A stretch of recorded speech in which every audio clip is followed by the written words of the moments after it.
Hello, everyone. Hello, and welcome. Excuse me. Boom. Hi, I'm troopersjp, and this is the Academic Foxhole. We're doing a very special pair of one-shots. One one-shot today, and another one-shot on Wednesday. Today on my channel, Wednesday on laughlovelindy's channel. And I want to say thank you so much for waiting for the delayed start. We are doing some tech experiments as well as having to work with our audio situation. But if this works out, I'm very excited to report back later about a thing. And we're going to talk about it. So anyhow, this is a very special one-shot. So last year, for the 8-year streamiversary, because both Lindy and I are twins. Identical twins. Identical twins. Everybody mistakes us all the time, as a matter of fact. They do. It's true. We had some unlocks for charity, and one of them was that if we hit a certain number, Lindy would GM me with something on my channel, and I would GM Lindy for something on Lindy's channel. It was like the big tier, the final tier unlock. Yes. And we did unlock it. We both hit it. We both hit it. And so I know that Lindy is a really big fan of Unhallowed Metropolis. So I said, Lindy, how about if you GM me one of your favorite games? And Lindy said, sure, I will do that. And so that is today. And then I said, Lindy, what do you want me to GM you on? And Lindy said, Call of Cthulhu, but in ancient Rome. And I was like, there's a supplement for that, which Lindy did not know about, but I did. I didn't. And so I said yes. Amazingly, I didn't. So tonight is going to be Unhallowed Metropolis, GM by laughlovelindy, which is a gas mask chic neo-Victorian horror RPG. And I will be GMing laughlovelindy next Wednesday on Lindy's channel, Cthulhu Invictus. So I will just say thank you for being here. I appreciate you all very much. Thank you for this very special moment. And I'm not GMing. So I will just say, hey, if you would like to go and repost our Bluesky post about going live, that would be much appreciated. Tell your friends. And you can do whatever you want to do about that. You can, if you give us tips and bits and leave a message, I will read them out at the end. And this could be epic. The game itself is going to be epic because for reasons, but there is a special tech experiment going on, the part 2 of which might be next Wednesday. We will find out. And if this works out, all of my streaming friends, I will tell you all about it, and I think it could be very, very cool. But that said, I'm not the GM. So I'm going to turn this over to Lindy, but I will not introduce myself yet because GMs start that and then say, so you get to start that. It's true. All right. Hi. Hello. Thank you. It says I, the GM, laughlovelindy. I first played Unhallowed Metropolis, I think it was 2019, 2020. So it's been a good 6 years when I first played it. And I played it for about a year or so straight. A solid campaign. Lots of fun. Absolutely got hooked. GM'd it a little bit here and there. But I'm very happy to get to crack open my book again because I liked it so much. I got the physical copy. Which, if you know me, that says quite a bit because I don't have a lot of the physical copies of game books. So let me paint you a story before we get, and I'll have Trooper introduce his character when he comes on screen.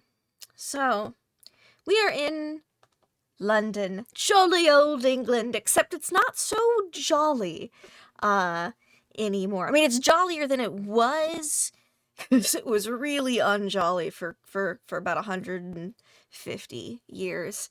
The year is 2105. But, you see, 200 years ago, the plague happened. And when I say the plague, I don't mean bubonic. I mean, we might call them zombies, but the Edwardians at the time called them animates. And they were kind of really problematic. It was a disease that they didn't quite know how it spread at first, and it wasn't just localized to London, it was everywhere around the world. No country was spared as far as we know here in London. Although we did get a dirigible over from America a few years back, and they said, yeah, it sucked over there too, so we started putting things in the sky because there's no zombies up there. It was really bad. I believe the population was cut by 80% worldwide. And in order to try to maintain some type of semblance of damage control to stop the infection from spreading, because again, remember, it's 1905, we're not great at quarantine at that point in time, they decided to just start, in cities that were considered a lost cause, just start burning them from the outside, sending in the military to just make a wall and burn anything that tries to get out, because it was considered, it was like 90% animates or more, sorry, it's gonna burn.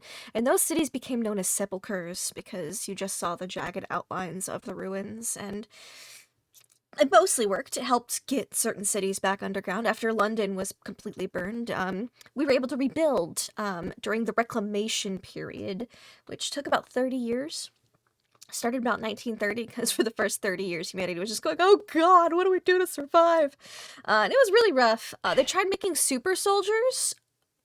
It didn't quite work out. They ended up with werewolves instead. Oops. But that's fine. That's fine. They kind of helped a little bit, somewhat. They couldn't catch the plague, but they also really couldn't be controlled, which is not what the mad scientists wanted. So we just had to kind of take one city at a time, and London was the first. And in this city, with all the fires and also just the ground started to wither as well. So obviously, whatever this is, was in the air, because you didn't have to be bit by a zombie. If you were bit by a zombie, animate. If you're bit by an animate, it's really bleak outlook for you. You might survive. Probably won't, but you might. But there's this thing called spontaneous animation. So any corpse, especially if it's in a haunted area, one could say, has the chance to spontaneously animate. So if you are of the lower classes, all corpses must be cremated. If you're of the middle classes, okay, you don't have to cremate them, but you have to spike them in the head, because, headshots, they ain't coming back from that. So somebody dies, you get they have really decorative, nice ones with, like, things carved into them. So if you're like middle class, you can get away with just a head spike. And then you're still nice. Buried out in the necropolis, which is not in the city. The necropolis, not the metropolis, because you still, just in case the plague had, like, mutated in a way, you wouldn't want them in. We've learned to keep corpses outside. Yes. I have a question. Yeah. Is walking outside, like, easy and fun? The city? No, it's No? not. Oh. You need a gas mask. Otherwise, you start losing hit points, known as vitality in this game. And when you hit 0 vitality, you fall unconscious, and then you just die from, we call it smog inhalation. A, from the industry, B, from all the fires worldwide that were set to try to wipe out cities full of animates, and they suspect some of it might be from the animates itself, which is why we have spontaneous reanimation. Is this a problem corpses, inside 'cause it's London obviously or just outside? Everywhere. Oh, everywhere. Everywhere. So, Everywhere. Not indoors, because we do have electricity. And so we've got some good filters on the house, unless you're really poor, in which case you get a lot of wet rags filling chinks in the walls. But yeah, we've got electricity, we've got lights, we've got science has progressed in very fascinating ways. We're really good at, like, bioengineering to a certain degree, and electricity. We've got full-on cloning vats, but they're very, very expensive. So, you don't just have those. Most of the time they're small, and they're not used for cloning. They're used to if you can't have a baby because of smog inhalation, exceeded exposure to things in the air, water, etc. A lot of single cell organism food for the pores. So sometimes you have to grow babies in tanks because you can't. But it's fine. Everything's fine. except after we got London back, after the Reclamation. We got a few other cities in England back and started working on some very sparse trade routes that are very heavily militarily patrolled. That's when the vampirism popped up, which isn't as big of a problem because it's not a plague, and it is transferable as an STD or through like bodily fluids. So if you got vampirism, people know what you've been up to, kind of basically. They're like, oh, this noble, it's you know, a lot of the really poor, the eccentric and wealthy. Yeah. So. But can you get through blood transfusions? Yes, you can. It's bad because then you start wanting to drink blood and stuff, and a lot of the vampires are feral. So once you get it, some of them are really smart though. We call those sentient vampires, and they could be a problem. Which is why we've got a small unit that might be dedicated to hunting them down. They like tips up to who might be. They don't need respirators because they're only half living. So yeah, there's a lot of problems. So there were walls? There are walls. London is a very heavily fortified walled city to keep out animates and other things. There's also ghouls. They think they may have started as remnants from some of the sepulchre cities that survived by cannibalism, but cannibalism with all the weird animate stuff going on is a little iffy, and apparently it mutates you. So they can only eat human flesh. Now, there's a population of ghouls that live in the old London Underground. But generally, because they're not violent, they usually just they're opportunistic, kind of like vultures. Like if there happens to be a corpse, rather than take it to the crematorium, some people might sell it to ghouls. You know what I'm saying? And ghouls are not undead, though. They're not animates. No, they're just freaky little guys. Generally regarded as a nuisance, but, you know, they don't go out of their way to attract attention, so, and we've got bigger problems to deal with, like animates and, vampires, but don't worry, there's a group of people to help you with your animate problem. Well, the spontaneous animation problem. They're called mourners, and you actually are one of them. There's a mourners guild, because we are in a neo-Victorian era. Everything kind of left off at the late 1800s, 1900s fashion-wise, because people are traumatized and clung to any tradition they could. So mourning is a big deal still. Mourning fashion is huge. Lots of black. It also helps with the smog staining your clothes, because if it's all black, you can't see the smog stains. You know, does it smell? Typical things. Yeah, well, I mean, not if you have the good respirators. No, I meant, does it, like, your clothes, do they all smell gross? Like, you know when you go to a bar and everyone's smoking and, like, you smell like cigarette smoke for days afterwards? A little bit. Less cigarette smoky, though, more like just bad air quality. But if you're inside, and you stay inside most of the time because you're rich, you don't have as much of that problem. Yeah, so, but we've got mourners, and their job is to watch over the dead. The necropolis, which is outside the walls of the metropolis, is patrolled by mourners for those who have enough money to can afford to not cremate their bodies, or with the stakes in the head. So basically, you have to be really rich, which coincidentally, we are in a really rich person's household today. We are in the Barrett household. Our tale today is a dramatic one, and it follows the Barrett family. They were very important in the reclamation efforts.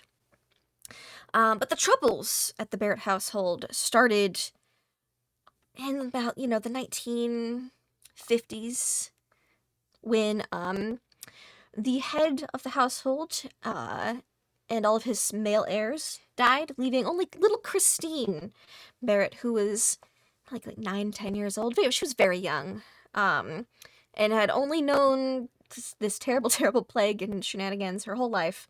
But she, rose up to the challenge, took over the household and was she was really good with numbers and things, and that is what the reclamation effort needed to a certain extent. When it came to the noble families, they needed money and supplies and families who could do industry and produce things, and so that was quite influential, and they were lauded as one of the most important households to help with the reclamation efforts.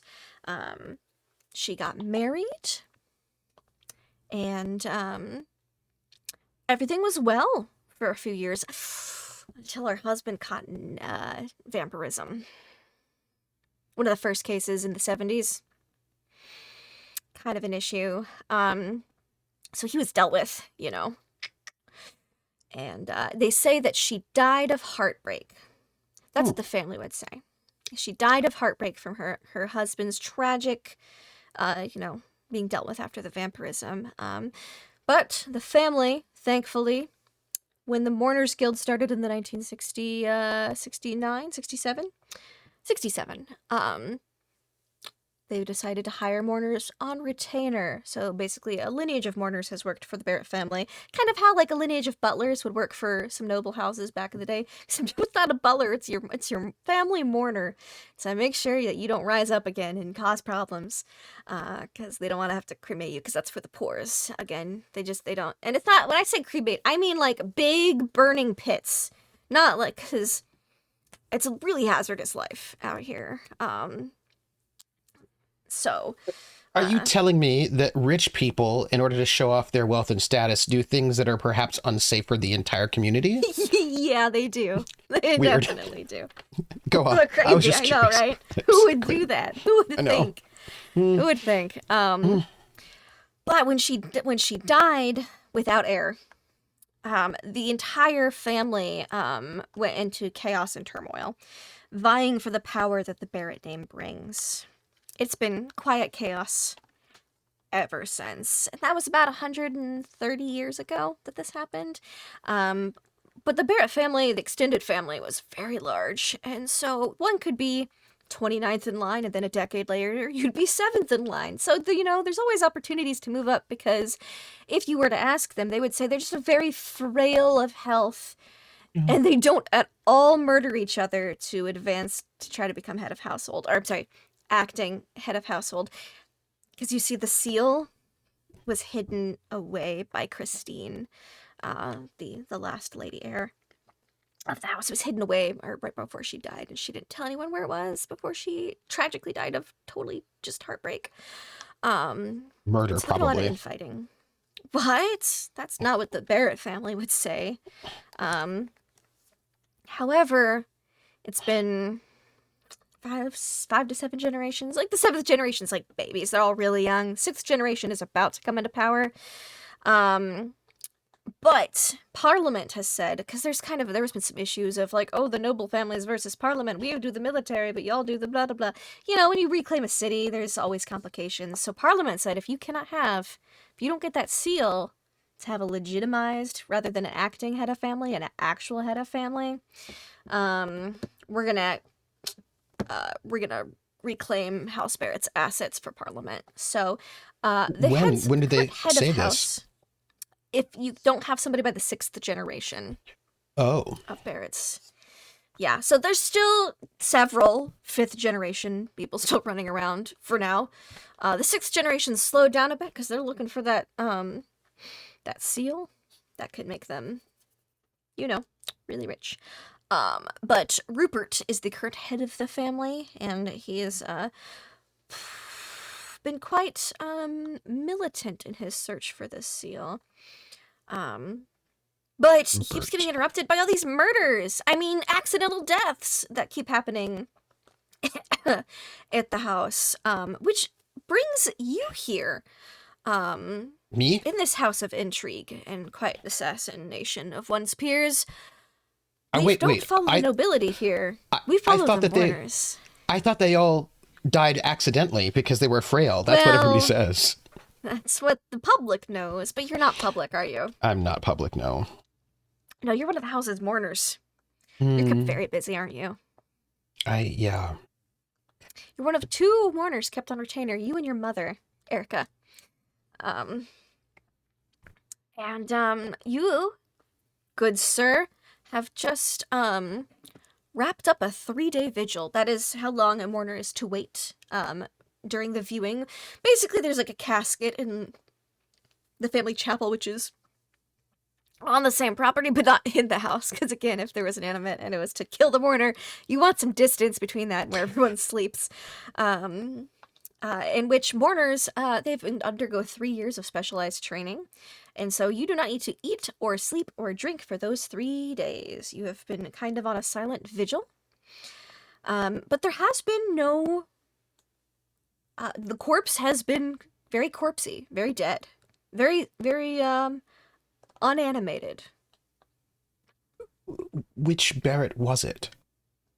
Oh, this was poor Cynthia Barrett. And how did she die? Oh, I'm so glad you asked. Could you make me a forensic science roll? Yes, I could indeed. Thank you. Let me do that. And in this game, I'm to roll 2d10, is that correct? 2d10s, plus your skill in forensic science, which is a 2. All right, then. And I have no modifiers for that. I rolled a 20. That is an excellent check. 2 9s plus 2. That is, if you were wondering about difficulties, 11 is about the average check. 14 to 16 is a little trickier. 20 is near impossible. So you've rolled very well. You know the exact cause of death. And you also know a couple other things. Because, well, of reasons we'll get into momentarily. Cynthia Barrett. Poor girl. Little too big for her britches, a little too ambitious. She is from the, it was from the 6th generation of Barretts. One might say she may have been responsible, or at least allegedly responsible, for the deaths of 8 of the previous generation. She was very ambitious in working her way out. She said, finding the seal is a later me problem. First, I have to get closer to the goal, the finish line, you know what I'm saying? It seems that her overly ambitious ways caught up with her, and she was definitely poisoned. Poisoned. Which was allegedly her favorite way to kill people. Different poison, though, than what she rumored to have used. Yes. Small question. Not that it's important. Yes. How many Barretts are there? I mean, I do realize that they yes. Presently, at present, there's probably a good 2 dozen. 2 dozen or so. I mean, if you really wanted to there's a few bastards as well who could try it. If everyone else was gone, they could, make moves, but everyone else would have to be gone first, so. Right, yes. Yeah. Well, how old was she? Oh, she was, just coming of age, so about 16. Ah, yes. 16, murdered 8 people already. That's, she's quite a debutante, ambitious. Really. Yes, of course. She really was. She made her debut through murder. She really, actually, you're not wrong. At her debut, Little Ball, there were a couple of deaths. Accidental trips and falls down the stairs off the balcony. Small things. Yes. Completely terrible accidents. And I imagine the punch was perhaps a bit off. Oh, yes, she wouldn't know. She was too busy to entertaining guests to partake of any of the food and drink herself. Yes. How often do they have parties here at the estate? Oh, probably more often than they should.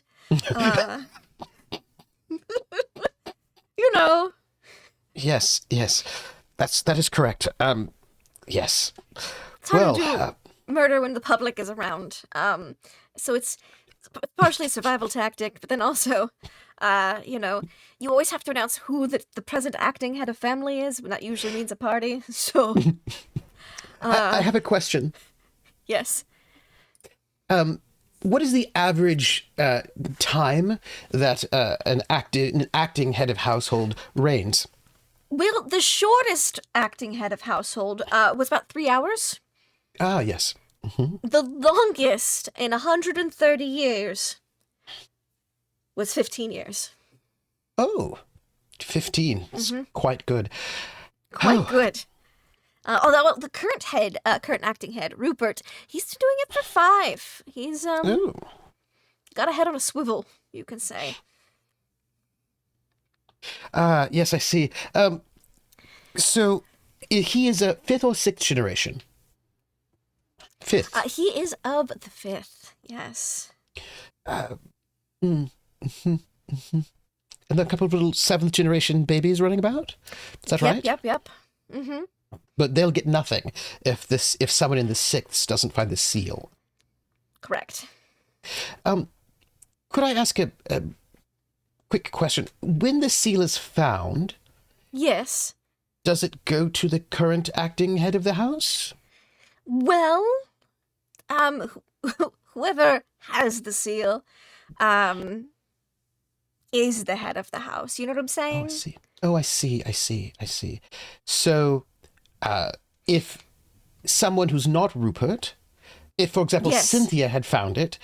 If Cynthia had found it, yes, the family would probably be in a, not as thrilled. Well, was she nice? She wasn't... No. The reason Rupert's lasted 5 years so far is because he treats the staff very well. Yes. Well, that's good to know. One should treat people well, after all. Yeah, Cynthia didn't believe in that. Cynthia was like, I gotta get to the top. I see. Well, There was a lot of, that's a later me problem in Cynthia's yes. mind now. How did that work out for her, by the way? She's dead. So, Well, not terribly well. I see. Well then, she didn't rise. Now, She didn't. Amazingly, you'd think as much as she wanted to rise to the top, you'd think she would have risen from the dead. is there any what is the science on what causes someone to rise or not rise? Do we have any sort of knowledge on that? People are still researching it, but it seems to happen more often doesn't happen very often in the West End, which is where we are, with the exception of this house in particular. Well, there could be happening in other noble houses, but they just keep it quiet like this house does. Usually, in places of a lot of death, like if there was like a lot of death in a place, usually there's more animation, spontaneous animation happening there. Or if a place is haunted, that tends to happen. Or if the conditions are unsanitary. Those 3 factors seem to be pretty prevalent or recurring with higher spontaneous animation rates among the dead. When you say a lot of death, do you mean like Yes. the sight of a battle sort of death, or do you mean like the sight of really terrible debutante balls sort of death? Kind of both. It does not care how the death happened, more in how much of it has happened. You are very busy. I see. Well then. And animation, spontaneous animation, especially in the hot zones, as they call them, which I wouldn't call the estate a hot zone, Good. it happened within minutes of expiry. Oh. So you So are on call. I have a question. Yes. This is just a technical question about work. Yes, of course, Mr. Mortimer. I would imagine Mr. most of the Erik time, Mortimer? Erik Mortimer. I would imagine most of the time, mourners are at grave sites. Yes, or working for noble households. Well, On yes. retainer, side jobs, things sometimes. I would imagine perhaps because of things, I might be invited to many of these debutante balls just to be around, considering the likelihood someone might die in them. Well, that, and also it's very what is it? It shows how affluent you are if you're able to keep a mourner on retainer. If your family has a mourner on staff, you're doing really good in the metropolis. You know what I'm saying? So, even if there wasn't to be death expected, which, let's not be silly, your presence, your visual presence at a party would be requested or required. just in case of death, but also to show you off. Right, yes, of course. But being also the Barrett household with such ill people, and this is definitely not assassination, they wouldn't want you really talking to people much. So you would be. They have their ballroom.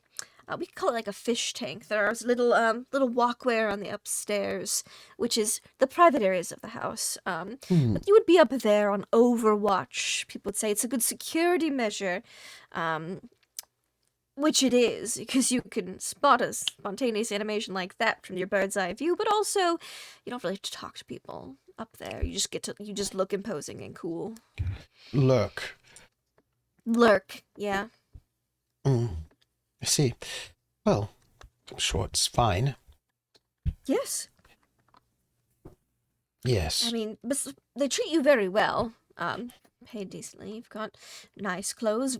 Better you don't have to eat the scop, which is the single-celled organism mass-produced food for the masses. You get actual food, which is doing pretty good. Oh, that's nice. It's a little that's sad, nice. but but it's real food. Not single-celled organism. I imagine it's tastier. Yes. My mother was a mourner. Is a mourner. And speaking Yes. of which, she's entering the room now that your 3-day vigil is up. She is to take over to escort. Since Cynthia was not an acting head of household, she is going to be taken to the necropolis outside the city to be buried on the family plot there. And of course, my understanding is that after 3 days of vigil, I must go into a torpor for 10 hours. You really should go into a torpor, which is why your mother's coming to relieve you to escort the corpse. But as your mother walks in, could you describe yourself for us in the audience? Well, remember, I'm not a noble, but I am a strapping young man of about 26. Imagine someone that would be painted by a romantic painter from the Victorian era. So, actually, there's an advantage. It's called a benefit, really. It's called haunting beauty. So, I'm devastatingly tall, dark, and handsome, but I wear a veil, so you wouldn't know unless you saw beneath the veil. But I'm in mourning, so I'm wearing my veil and mourning clothes. I've got a nice sort of mourning frock coat, cutaway coat. So it's a shorter veil than the typical average. That's what distinguishes you as a mourner. Is you have a more utilitarian veil than the nobles who are mourning. It's sort of like Orville Peck, really. It's my little veil. Sort of broad, muscular, but with a big frock coat where I could hide weaponry if needed. I've got sort of caramel, sort of darker caramel skin, sort of very sort of cherubic lips. You know, it's long eyelashes, sort of curls that are tight, but there's like a little bit tousled, gray-green eyes. The sort of person that would be like on the cover of some sort of romance novel, the gothic sort, sort of like a Heathcliff or some such, but sad, serious. Yes, just a bit sad, a bit serious. And your mother comes in and she goes, "Oh, still not moving, I see.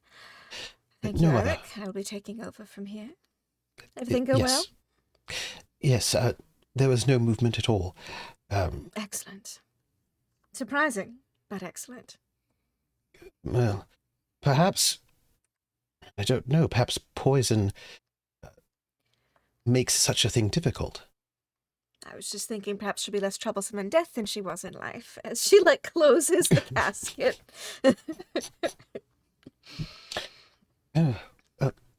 Any news, Mother?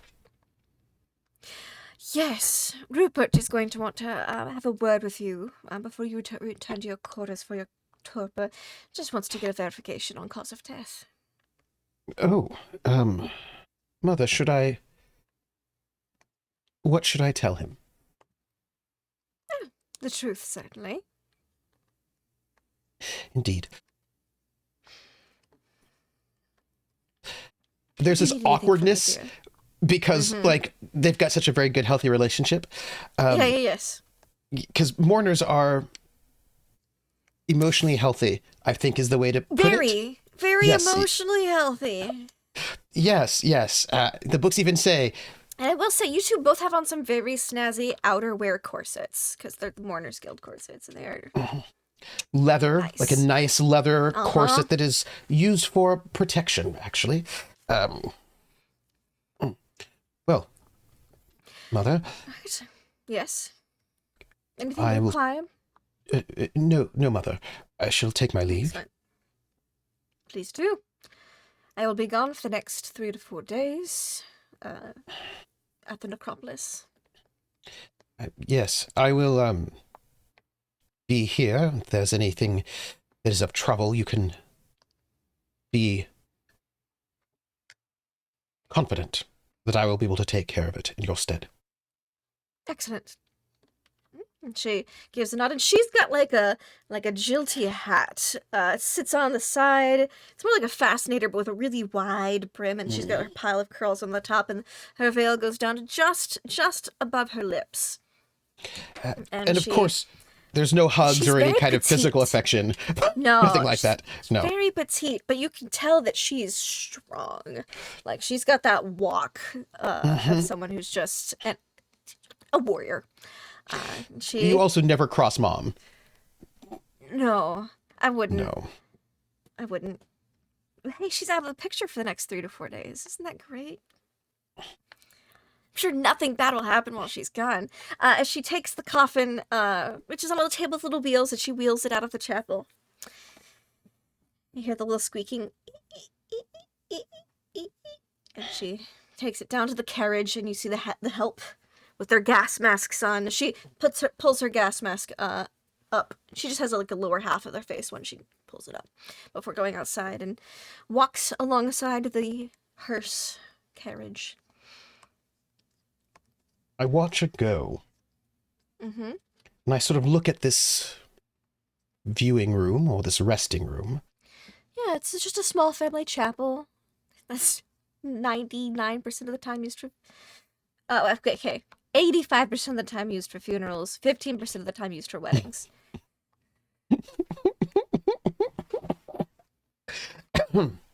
I sort of give it a look over just to because this is a place I imagine I've been many a time.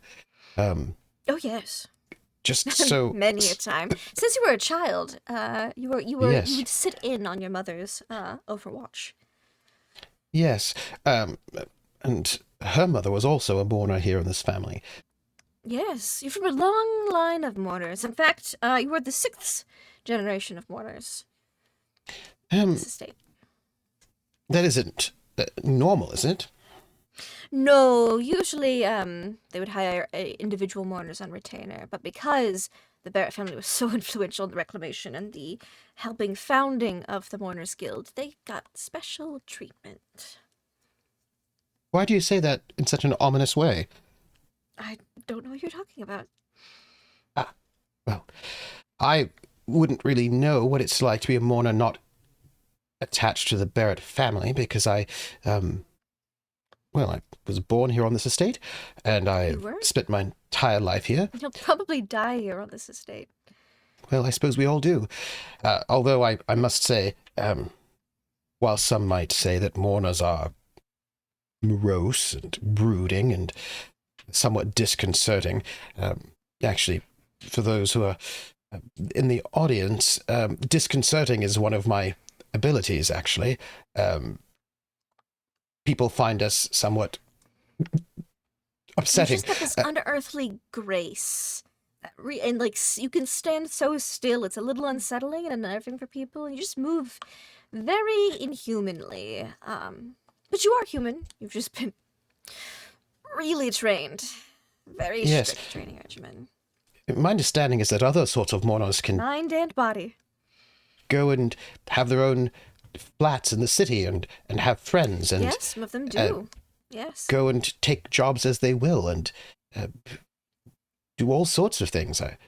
Some of them do, yes. You've probably spoken to a couple at the party, at some of the parties. 'Cause sometimes people will bring their own mourner. If like Grandpa's close to keeling over, but he has to be present because he's the head of the family.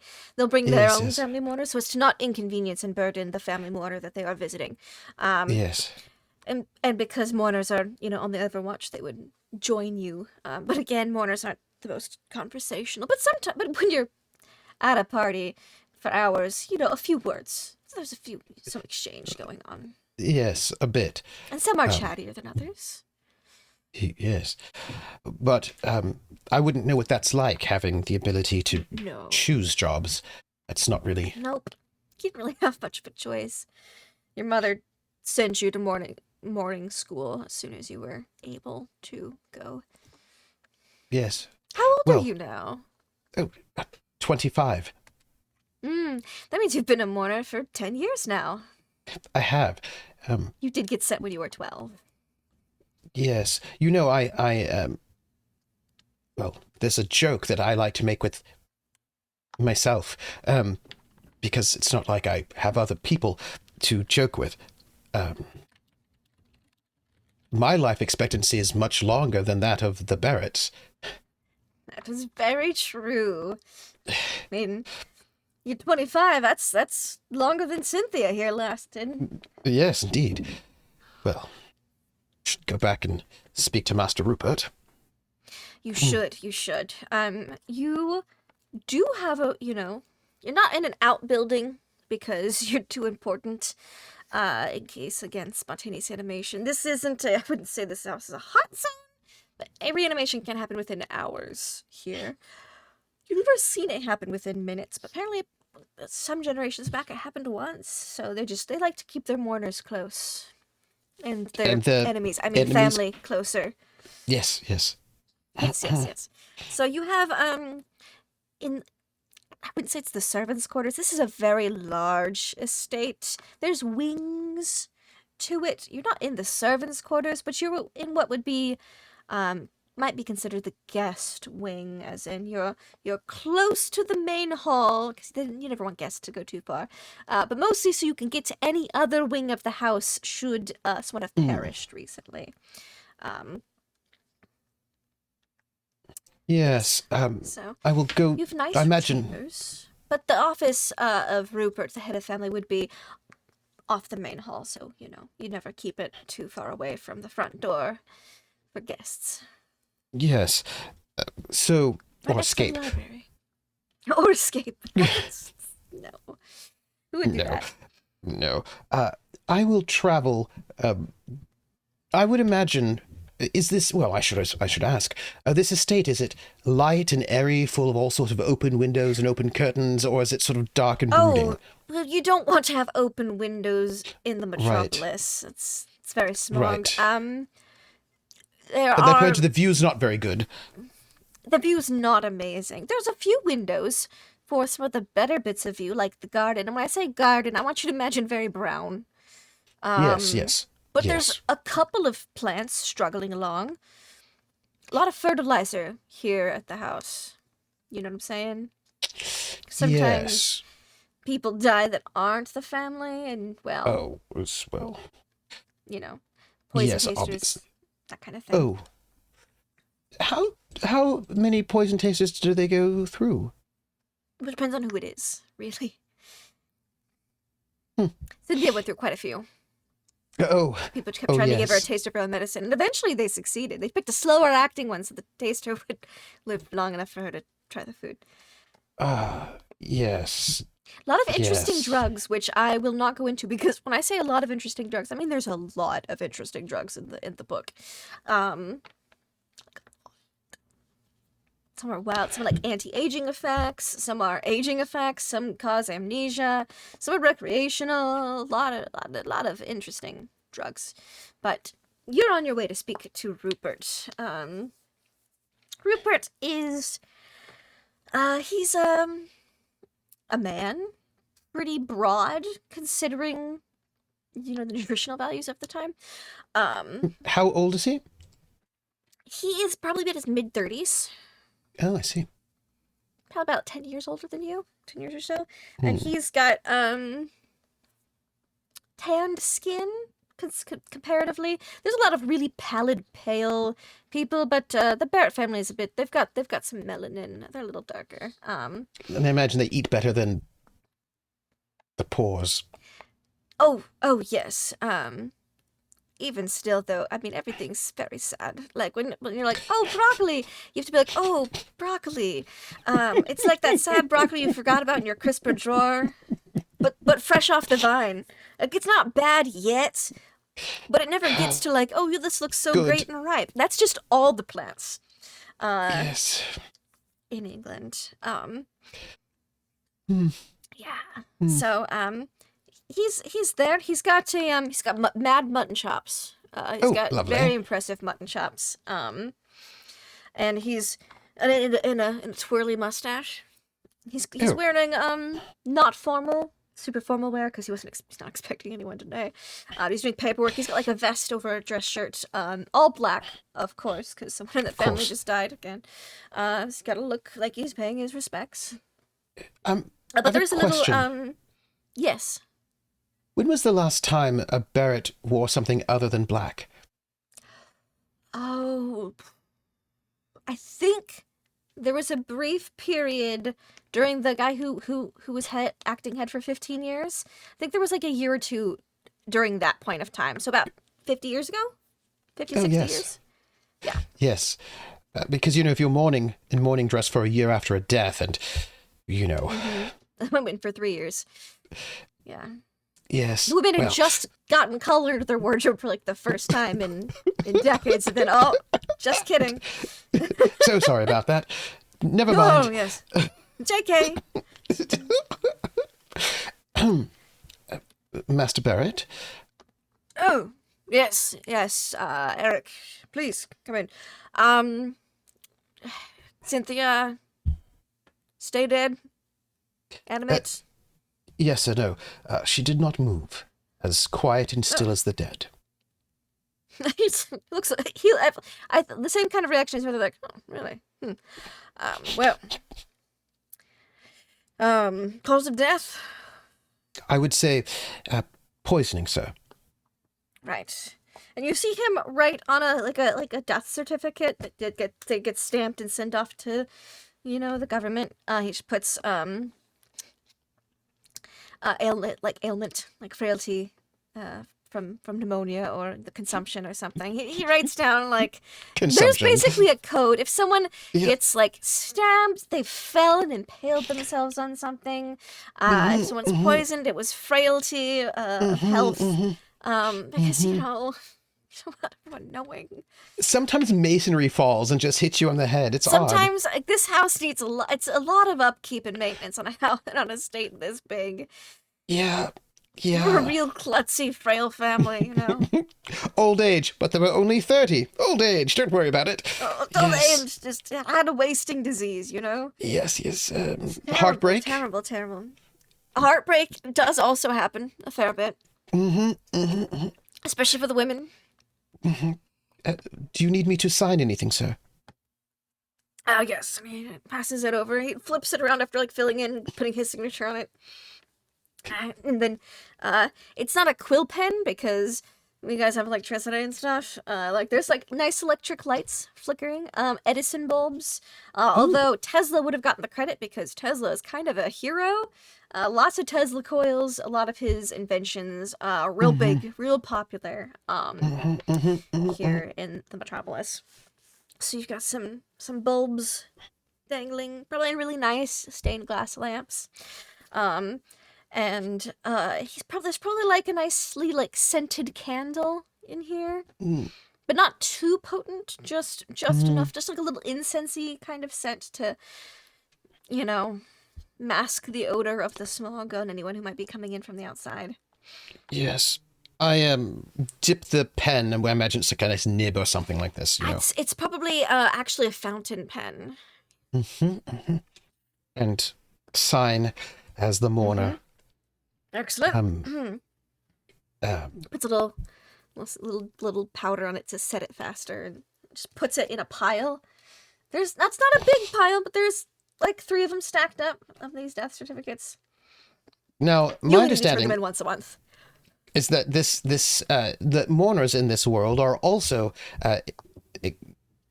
grief counselors. Grief counselors? Yes. Mm-hmm. Well, I don't really. normally, yes. Normally, yes, and I don't really have those skills. But I will say, sir, We haven't really needed them. no, because people seem to be kind of fine with all the death. But one does need to ask, sir, are you all right after having sent off your cousin? Oh, yes. Now that she's not been animated, I'm very at peace, and she was not long for this world anyways with her frailty of health. It's almost like a robotic thing that he said a bajillion times.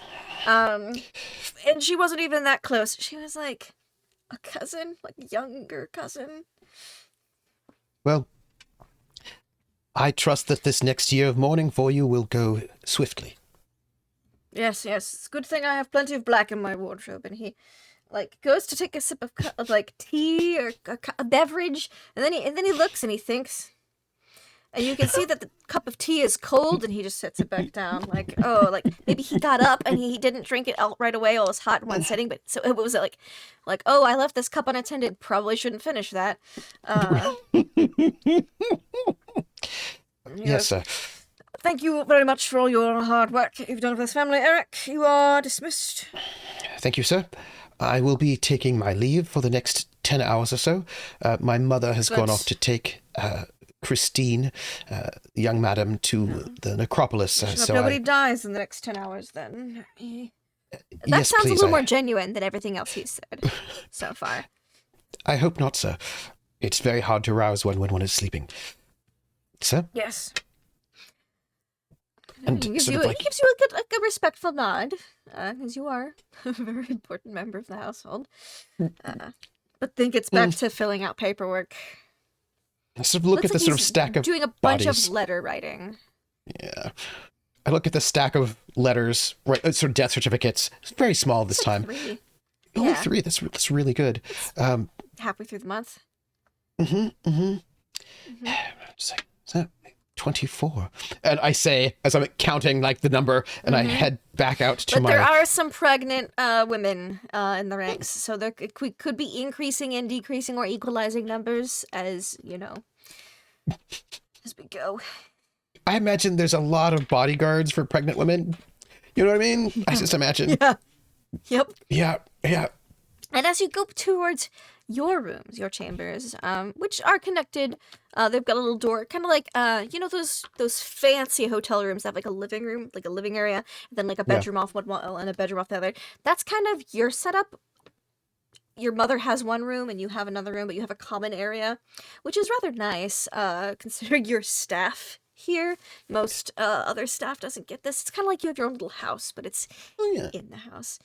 I do as I'm walking there, I look at all of the paintings. There's a big portrait.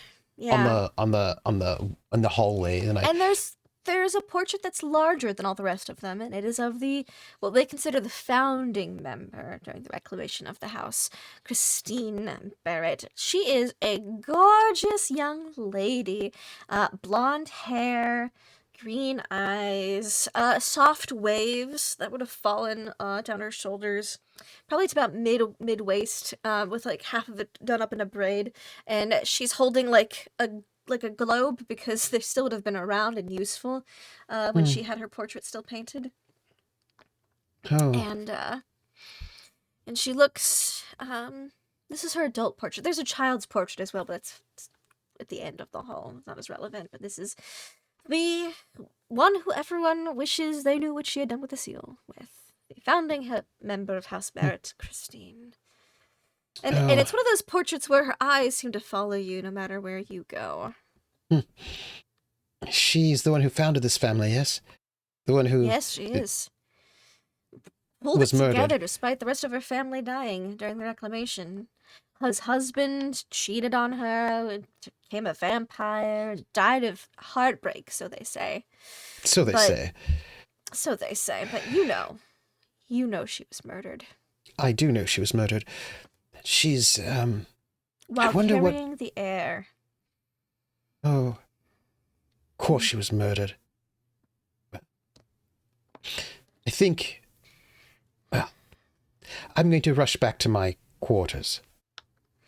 You rush back to your quarters, and there's no guests in the swing right now, so it's just you and your mother living in the guest wing, for the moment at least, and you hear your favorite record playing. Oh. Just quietly through the door.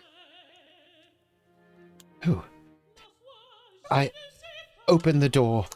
I step inside and I close the door behind me. And I go over to my little Edison cylinder machine. Mm-hmm. Note that it's been wound up. Mm-hmm. It's already playing. You look around and you see, laying on the because of course we have to throw in a good fainting sofa. I love a good fainting yes. couch. Lounging Yes. on the fainting couch is your lover. Christine, I didn't think you'd be here. I go over to her side and I kneel down.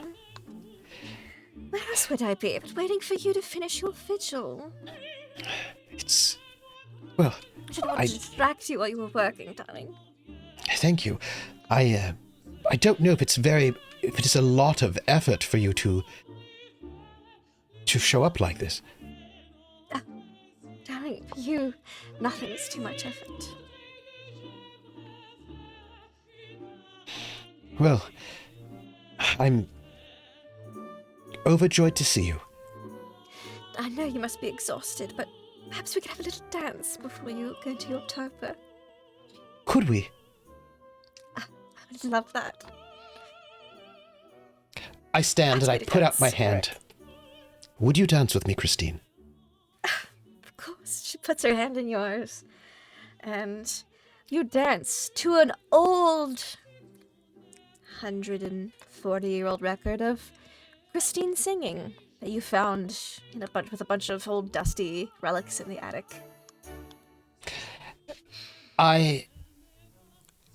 In my mind at least, I hold her in my arms as we do a Her footsteps wonderful are light and airy. Viennese.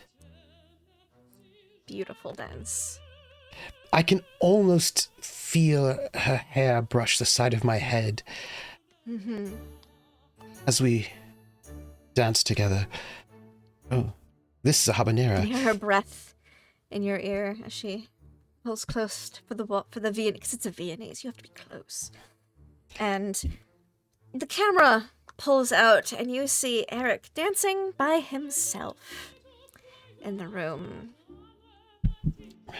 Well, that's because no one else can see her. Not like I can. No, you can see ghosts. Well, really, I only have eyes for her. Spirits of the dead. Yes, and usually you have to focus a bit to get them to apparate in front of you. You can always hear them. Yes. You can always hear them. There's a lot of spirits here at this household, but it can be distracting. You choose to focus on them and see them, but with Christine it's different. She's a strong spirit, stronger than the rest of them, and that's sometimes because she appears without you having to concentrate. Well, you know that's because she loves me. Of course she does. And I love her. Yes. Never met anyone like her before. And you probably never will again. Well, I don't get out and leave the estate often. I'm not really allowed, but except to go to the necropolis. But yes, that's different. It's work. Not a lot of people to chat with there. No, but not a great place to meet people, the cemetery. No, and if you do meet someone, you might have to kill them, of course, because they're probably inanimate. But inanimate. Christine's or grave different, robber. though. Sometimes you have to protect the graves from grave robbers. Yeah. Yes. Christine's different, though. She's always... Christine, the vigil went well. Oh, good. Cynthia, it was poisoned. Troublesome little brat. Well, she was not kind. No. Though young. Well, they say you reap what you sow. Yes. Will you be speaking with her? How long does that take? I hope not. Not everyone who dies turns into a spirit, you know. Oh. Yes, well, I don't know if you being a spirit can speak with ones that I can't. Oh, yes, this house is full of previous generations. Well, Some of them yes, are quite rude and often deceitful. You shouldn't listen to all of them. Yeah, some of them are unkind. And that very Yes. distressing. Yes, and being dead, you can't wait for them to expire or die. They're just always around. They don't bother you, do they? Not usually. Christine, I would not want any of them to trouble you or bother you in any way. It's fine. I have you. And if we got an exorcist in, that would be just, well, terrible for everyone. Yes, well, please do tell me if any of them... You shouldn't say anything. Oh. No. Could I exercise some of them? Or would that be something I could learn? So if any of them ever threatened you, I could take care of it for you. Oh, not a threat to me. More of a nuisance or annoyance, really. All right. I wouldn't want anything to happen to you. Of course not, darling. I'll be just fine. It looks like our record is up. I should let you rest. Oh. Yes. Christine, But there's something I want to show you when you wake up. Oh, by the way, it's our anniversary. Perfect timing, then. It's been... A big surprise for you. It's been 15 years since I first heard you. Yes, it has. And a wonderful 15 years it's been. Well, no. The best 15 years of my life. More, really 17 years, but who's counting?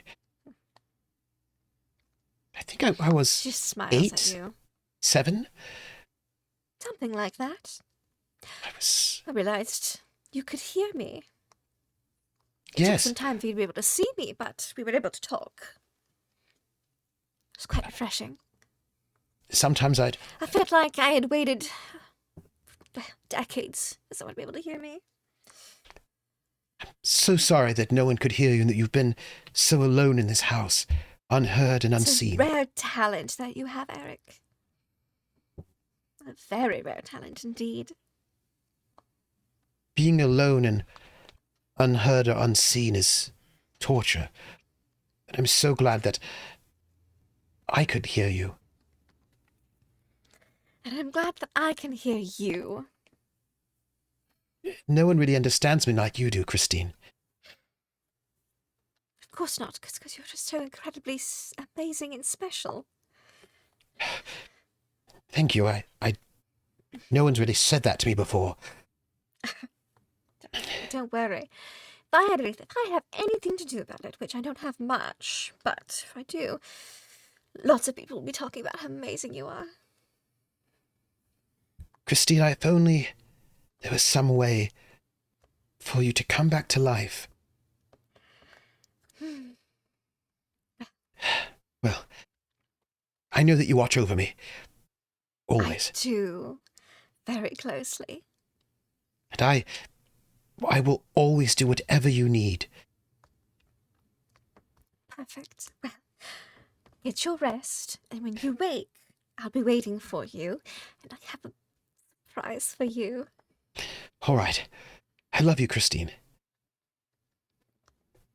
And she goes to give you like a peck, like a saucy peck on the cheek. But of course, you can hear her and see her, but you can't quite feel her. But you know the intent. Yes. And I take off my morning coat, but I keep my razor-sharp weapon with me because you're never without it. My exculpus, and I keep it on the bed within hand's reach, under the pillow. Mm-hmm. I lay back, taking off my boots. Yes. To my nightshirt, and I think, there's never been a love as pure and as good as the love that I have for Christine and that she has for me. And I look over at the cylinder. this cylinder machine with the with her singing. And I have a small painting of her that I have found in the attic that is Barf. Gross. Ew. Icky. Ugh. You got to do that in front of everyone. I'm about to go to sleep. I'm exhausted. Oh, I'm about to go to sleep. I'm a Mourner. I'm living. I could sleep. Must be fucking nice. It would be much nicer if I were able to sleep. Yes, you know, it's difficult to do. No, don't, 'cause I'm dead. Yes, well, I'm so sorry for you. I'm going to go to sleep though. You don't sound all that sorry.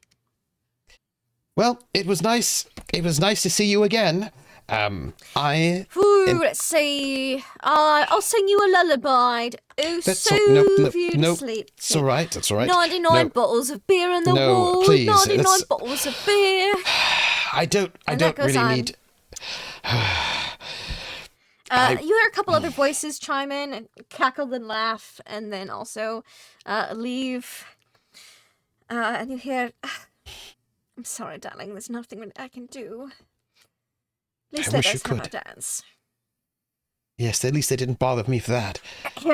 66 bottles of beer on the wall. 66 bottles of beer. Excuse me, could you please not sing? Oh, just getting you a little bit of a lullaby, love. That's all right. No, I don't. No, I don't. No, that's all right. Where was I? Guess I got to start over. Lost count. 99 bottles of beer on the wall. 99 bottles of beer. 17. We only had 17 left. I have to sleep. Can you make me a charm check? But because you are an unearthly beauty, and you do get a +2. On this, thank you. Which we'll add, so. Thank you. I do appreciate that. Charm check to appease the spirits. To appease the spirits. To convince them that they were on, in fact, 17, because they did genuinely lose count.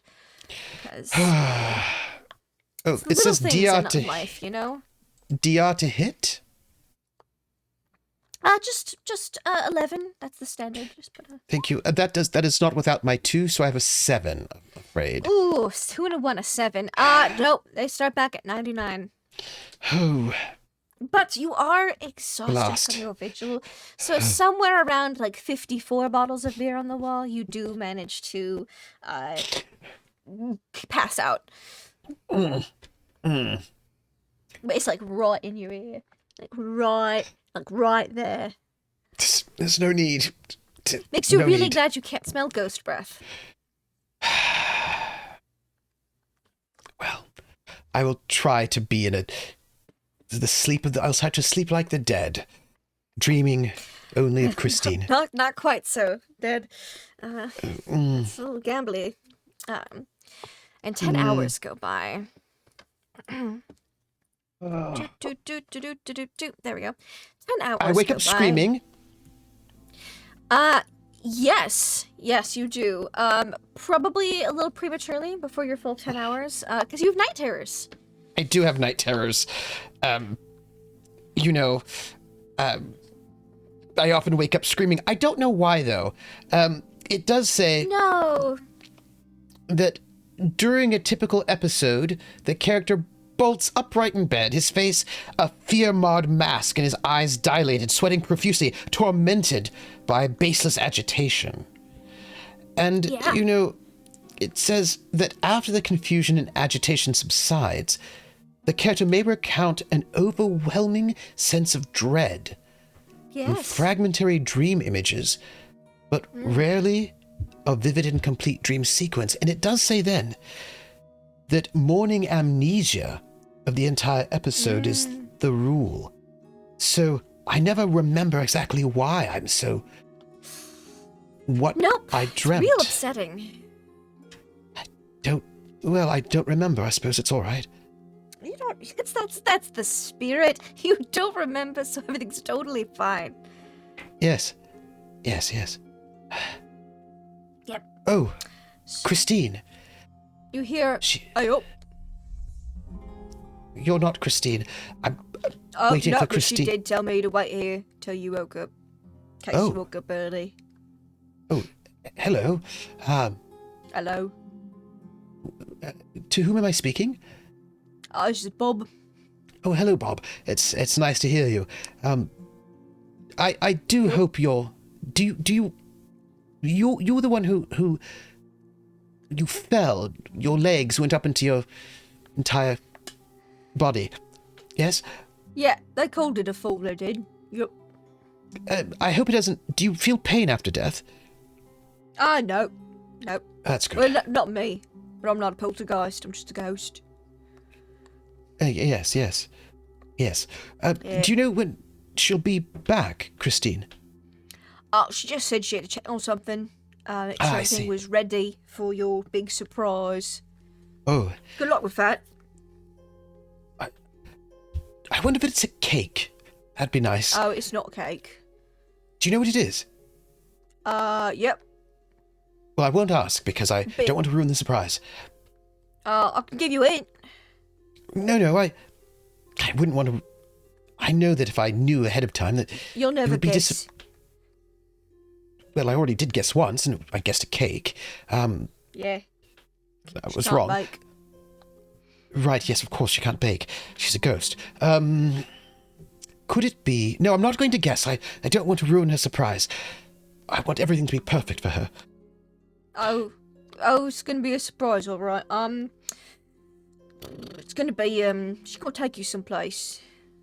Oh, well, that's nice. She's gonna show you something. To the garden, do you think? No. Oh. It's someplace you ain't been before. Oh, I've not been there. Oh. Yeah, most of the family ain't been. Oh, well, that seems lovely. I wonder what... Sure. Are you good friends with Christine? Oh, yeah, I'll listen to her. I was a cousin. Knew her when she was alive, but then, the accident. Yes, well, she was murdered. Yes. Yeah. Yes, she was. No one believes me, but she's the best out of the entire family, I think. No offense to you, sir, good sir, but I mean, No, she's isn't certainly she... something. I'll give you that. Yes, she's...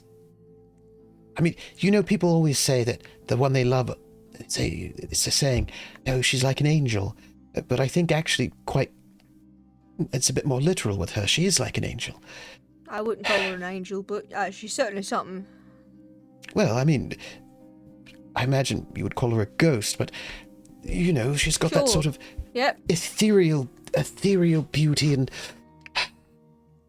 I look over at the painting that I have of her that I took from the attic. Also scoured from the attic, yes. Yes. I should probably... Oh, I'm going to make myself look presentable. I hope you won't mind. You should get, wear something comfortable. No, what do you mean? Like something good to move around in. Oh, well, always. You never know when they'll be inanimate and you have to kill them. That's the spirit, mate. That's the spirit. Oh, is that a ghost joke? Is that the sort of thing that you say as a ghost? If that's a spirit? Oh, it very wasn't, funny. But I wish I had said it was. Oh. Because that would be funny. Yes. I'll remember that one for next time. Yes, Bob. Excuse me. He gets on his good morning I'll clothes. go let her know if you want. Oh, well, wait until I'm decent. Give me another. I don't want to 15, stay and watch. Give me about 15 minutes. Oh, you meant to let her know. I was just saying I should leave the room. Well, all right, yes, but I have to get dressed. But don't tell her to come in. That's why I need I 15. should go. Yes, but I need She's 15 not minutes decent. before she can come in. Well, She's seen you're not decent before, mate. She's ghost. Oh. Well, but still, Right. Still, excuse me. Get I'll just myself let her know dressed. that you're getting decent. Yes, sir. Do you mind opening the door for me? Oh, can you not just walk through a door? It's a lot of effort. Oh, all right. I open the door for him. Unless the door's been closed for a long while, and then, it's easier. But it's fresh, there's like some psychic kinetic energy there. So if you slam a door in a ghost's face, it slows them down. Oh. Oh, good to know. There's emotion behind that door closing, and if it's racing, it's stronger. If the door's been closed for a while without much emotion, it's pretty easy. Oh. Oh. Thank you for that information, Bob. By the way, Yeah. I don't know if this is the right thing to say, but have a lovely day. Oh, Oh. I imagine it's going to be quite a doozy. No one's been murdered yet. Also, just FYI. Oh, thank you. Thank you for letting me know, because I've been asleep for 10 hours. Well, more like 8.5. Well, yeah, more like that. God, I would have hated to thought that somebody died while I was asleep. It'd be very inconvenient. Yeah, would be, wouldn't it? Don't worry. I'm going to go now. Oh, thank you for watching over me. Then... Oh, no worries. Oh, yeah. No problem. Top of the morning to you, Bob. Yep. Oh, wait. And, Bob's your uncle. Yeah. You hear from down the hall? I'm Bob. Excuse me. Shut the door. My uncle is Reginald. Oh, it's all right. And as you, go to get yourself dressed, you change your pants, and you hear, snickering from, a corner. I'm not supposed to look. I'm getting dressed. I open up the wardrobe door so I can get behind it. Get myself finished getting dressed. Got a big day today. I don't need any more trouble. I do wish that sometimes you would leave me alone a little bit. Are you ever going to... Do you never age then? You seem to have been this age forever. No. Yeah, because I'm dead.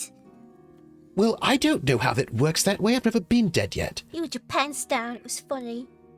Isn't that funny? It's natural and normal, I'm sure. Funny. I imagine you have your pants down at some point as well. No, I'm dead. My pants are always up. And they're dry. You can't get changed as a ghost? No, stupid. Not stupid, I've just never been a ghost before. I don't know these things. Anyway, I've got a meeting. You'll have to let me go to it. I don't want to be late. I'm not stopping you. Well, you're certainly trying. You're distracting me. Everyone always said I was very distractible, but they didn't understand. It was people like you. No offense. I don't mean to. So boring. And I thought I'd bother you. Make it difficult to read poetry Yeah. and such. You read boring stuff. Read exciting things. Well, Out loud. no, I've got to go meet with Christine. You always make fun of me. Ever since I was small. Now, if you don't mind. Oh, I do. why don't you go run along and go find your mother? She's dead too. Yes, Don't care. I heard she was calling you. On the other side of the building. You lying. Yes, I am. It was a ruse to try to get you to go, because I have to go find Christine. No, stop. Run along. You go. You run along. I'm going to leave now. Do I look nice? No. I'm going to take that as a yes. You've seen this ghost before. This is the ghost of a 5-year-old boy who was the unfortunate head of house for about, acting head of house for about 9 months to a year before Yeah. he had an accident and fell down the stairs. I Actually, take that. probably was a pond. Probably drowned in the bath. Probably actually. I've got a little mobile, Mm-hmm. and I just tap it to get it moving. Pay attention to that. That's interesting. Oh, and I wind up a little toy carousel, little wind up, little clockworky thing, and I wind it up. That gets the attention. Yeah. little clockwork here. So little some clockwork, music plays. Yeah. Yep. All right. I mean, when you're dead for like a century, it's really boring after a while, especially. I imagine. There's only one living person that can talk to you. Yeah. Yes. Quite inconvenient that sometimes. I'm going to head out looking for Christine. You open your door, and in the common area there is a little tray of food for you. Since you were in your torpor, dinner had been delivered. You imagine it's probably quite late at night. Dinner has been cold for a while, but it was delivered when it was freshly made. And you see Christine in the main area for you. It looks like she's straightening her ghost self out. Not much to straighten Christine. out, you know. You look Erik, darling. as beautiful as ever. Thank you. You should eat up. You're going to need your strength. Oh, yes. And I must say, you don't look a day over, well, the day that you were the most perfect.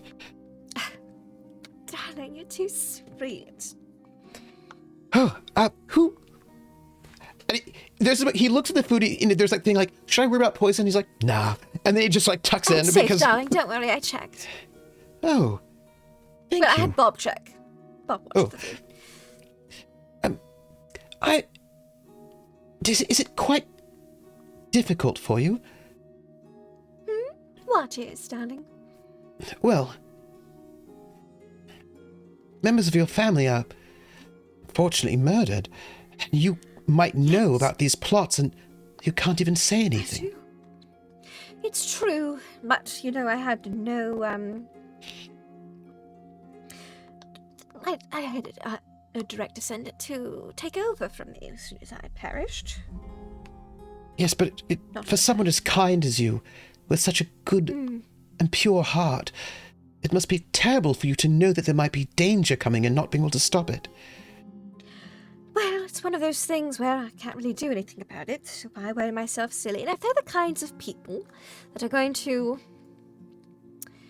murder their own family members in such a terrible way, I don't think they deserve to be head of house in the first place. No, but they certainly don't deserve to die. Listen, Christine. Yes, darling. If you ever hear about something like this ahead of time and you want me to save them, you can tell me and then I could tell them. I would, but I fear they might be past redemption. This family's rotten to the core. Erik. Oh, Christine, I'm sure there's good in them still. And, well... I don't know about that, but I do have an idea that might save this family. Oh, anything. I'll show you, darling. Finish your dinner first. Oh, yes, of course. You know, I don't mind serving the Barrett family. It keeps me here, always, with you. I'm glad that you're here as well. You know, sometimes that hope that I never thought I'd have. When I was very young, I dreamed about life outside of the estate, and then I met you, and then I realized there was no other place in the world that I'd rather be. Oh, Erik. Well, it was delicious. Shall we? Where are we going? Yes, we're going to go someplace the current generations of the Barretts don't even know about. Oh. See, it was a very secret place, and, well, that information, the last person who knew was in the third or fourth generation, and they never got to pass the knowledge on. Oh. All right, So, well, where are we going? I've been all over the to guide estate. you. All right. Yes. We're going to start with, you know, the basement, yes? Yes. Yes. And you know the chapel cellar, yes? Yes. Yes. What if I told you there was an area underneath both of those? Oh. I'm not aware of anything like that. Well, let me make you aware. It's probably best to go in through the chapel. All right. Now, as normal, if somebody comes upon us, I won't be able to speak with you. I shan't be able to speak with you because... Of course not, darling. I'm not trying to ignore you, of course. But you know how it is. I understand. I understand you'd never ignore me, Erik. No, ever. I just don't want people to think I'm going mad. Don't worry. We will make sure that never happens. Because if they thought I was going mad, they'd take me to an asylum, and then I wouldn't be able to be with They you. wouldn't want that. No. They would send you, and if they found out you were a medium, I think they'd put you in different types of work, away from the estate. Probably call it an exorcist for here. No. I'd never let them bring an exorcist here to hurt you. I would let anyone hurt you, Christine. Come, darling. And she goes to take your arm, even though it kind of just goes through. You feel a cold chill as she... a little bit of ectoplasm gets on your jacket, but you know it'll evaporate within a few minutes. It's cold and sticky while it's there, but it's not there for long. And I walk the way that I'm being guided by my true love, the most noble and pure Barrett that has ever because you're a lived. gentleman, you just look like you're walking like this. But she's got your arm, and you know she has your arm. Yes. And you walk through, and it is quite late at night, so there's really not much of people walking about. And you do see one of the ladies' maids of one of the people who's there, and you see she's got a bucket of what looks to be big heated water, like a pail of heated water and some towels. She goes, "Oh, Mr. Erik, good day." Vera? And, Yes, Miss Emelina's about to have a baby, so I've got to get going. and of course I've got like the veil, the creepy mourner, Oh yeah. You're like, there's a moment where she like pauses and then it goes, like, oh, it's just the mourner. Oh, good. Like, because you're just like a dark figure emerging out of darkness in the hallway. It's a big, like, what do they call that in the Princess Bride? The something cloak, the big coat. Oh, yeah. I can't remember the name of it, but yes. It's like the calamity or the Holocaust cloak. Yes, right. Like what are those big, huge? Thank you, the Holocaust cloak, the half veil, just emerging from the darkness in that like way that's a little bit unsettling. Vera. Yeah. Well, gotta get Miss Emelina. We'll let you know if baby doesn't make it or if the mother doesn't make it. But she's in good health for now. We'll hope it stays that way. Yes. Just watch over her. Right. She like does like a salute with the towel and then like goes up and hurries. She's hustling. I make note, and then I proceed towards the chapel. Is there like towards the chapel? Are there like bells? Like I would Put imagine your gas such mask on as you leave the house to get into there. Yeah. But such a huge estate. I imagine there are probably like bells or like those There's little a like single bell. so if there's an the chapel, emergency. You know what I mean? That's it. Yeah. There's a single bell. It wouldn't be like a big bells because the chapel is smaller. Kind of like an outbuilding on the estate, Because you know how like in those old estates they'd have those like communication systems that were like tubes, right? Like you'd like pull a little like tube and you'd like speak in. Because I imagine like it's such a huge estate, somebody dies in the stables, somebody's got to be like, Mourner. They tried to have an intercom system, but ghosts really fuck with radio. While you can play records and things, and there's no issue, the radio did not work out particularly well for this household. So that's because the servants' bells that ring. You can pull the electronics, cord for the servants. My gramophone is not electric. It's all wind up. Yeah. It's old. Radios struggle on this estate because of the sheer number of ghosts. Do they know that? Spirits. They don't know that. They don't know that. They don't. Well, they suspect, but they don't want to also admit that their house is haunted AF, because that would mean that they'd have to get an exorcist. It's hard to hire those quietly. Yeah.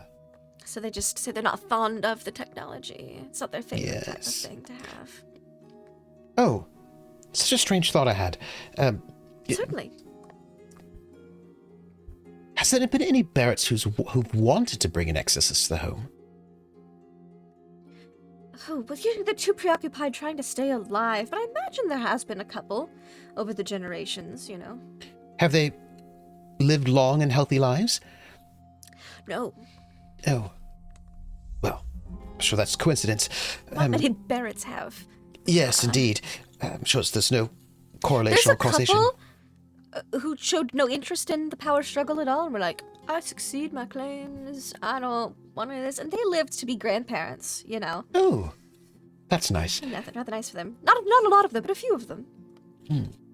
I go to the chapel, and You go to the chapel, and you go to the chapel cellar, which is where you keep, like, the spare holy water and, like, kind of some Mourner tools, like the things you use to sharpen your scalpus and stuff, because you don't want that in the main house, but, you know, you do vigils here a lot. You're in the chapel quite frequently.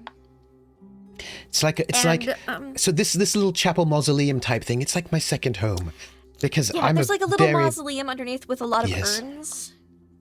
Yes. And just let's like multiple chambers. So the first chamber you have like tools and like garden tools and stuff as well, and like cleaning supplies for the chapel. And then you go in. There's a big stone door and you enter the mausoleum. And This is where I spent my childhood.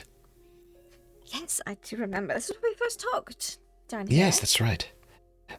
I'm playing amongst the urns and bones, sharp instruments of death. Yes. It's my childhood. Now, I need you to enter the mausoleum. All right. Certainly. Of course. I think we'll play hide and seek. We don't have the time for that tonight, darling. No, I meant as a child. I would play hide and seek here. Yes. Yes, we did. But we have bigger things to do tonight. Oh, yes, all right, yes, please. I enter, remembering like open when the I was a big kid stone playing door. hide and seek Yeah. with just myself and Christine, because Yep. I 'Cause you had a great childhood. did have a great childhood, and also the Barretts would never play with me, so it was just me No. and my ghost friends. Still, the servants' kids would, but Oh, they- not often, because they often had to work too. Yeah, and also, I just feel like maybe I was a creepy kid, little, Definitely, you were definitely a creepy kid with a lot of imaginary friends. Yeah.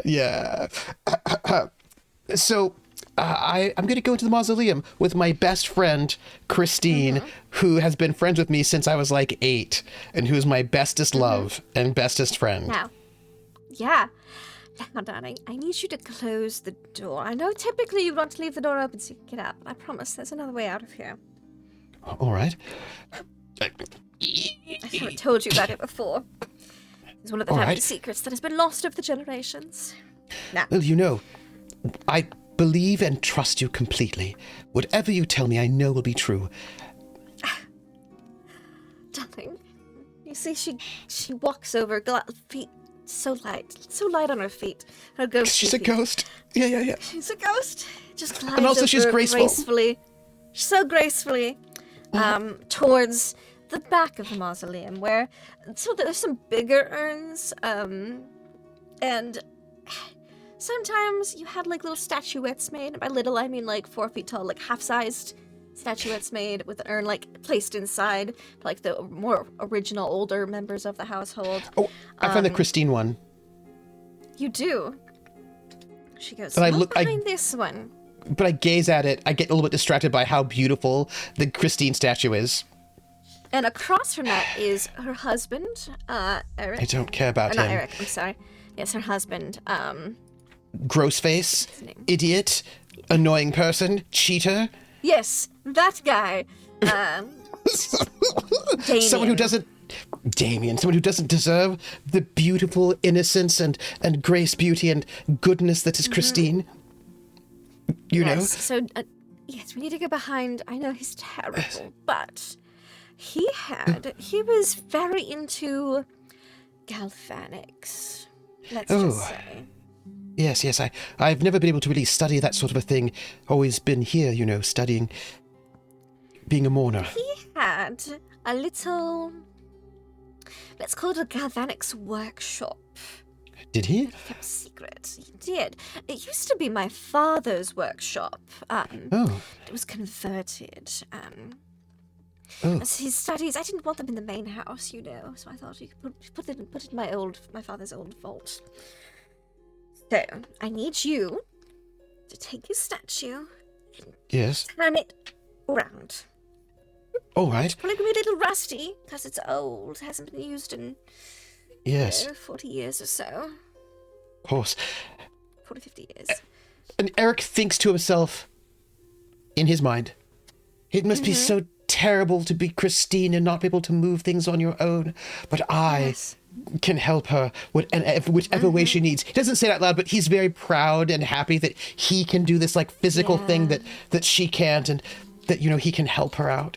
And he like goes and he sets his shoulder against the statue and like works really hard to turn it, hoping twist that... it. Yeah. Yeah. Can you give me a vitality check? Because that is your strength. Yes, I'm going to just note for the record that people in chat think this is not going to be okay, but I don't know why they would think that. That's all. I don't know why. I mean, I feel like everything will be fine.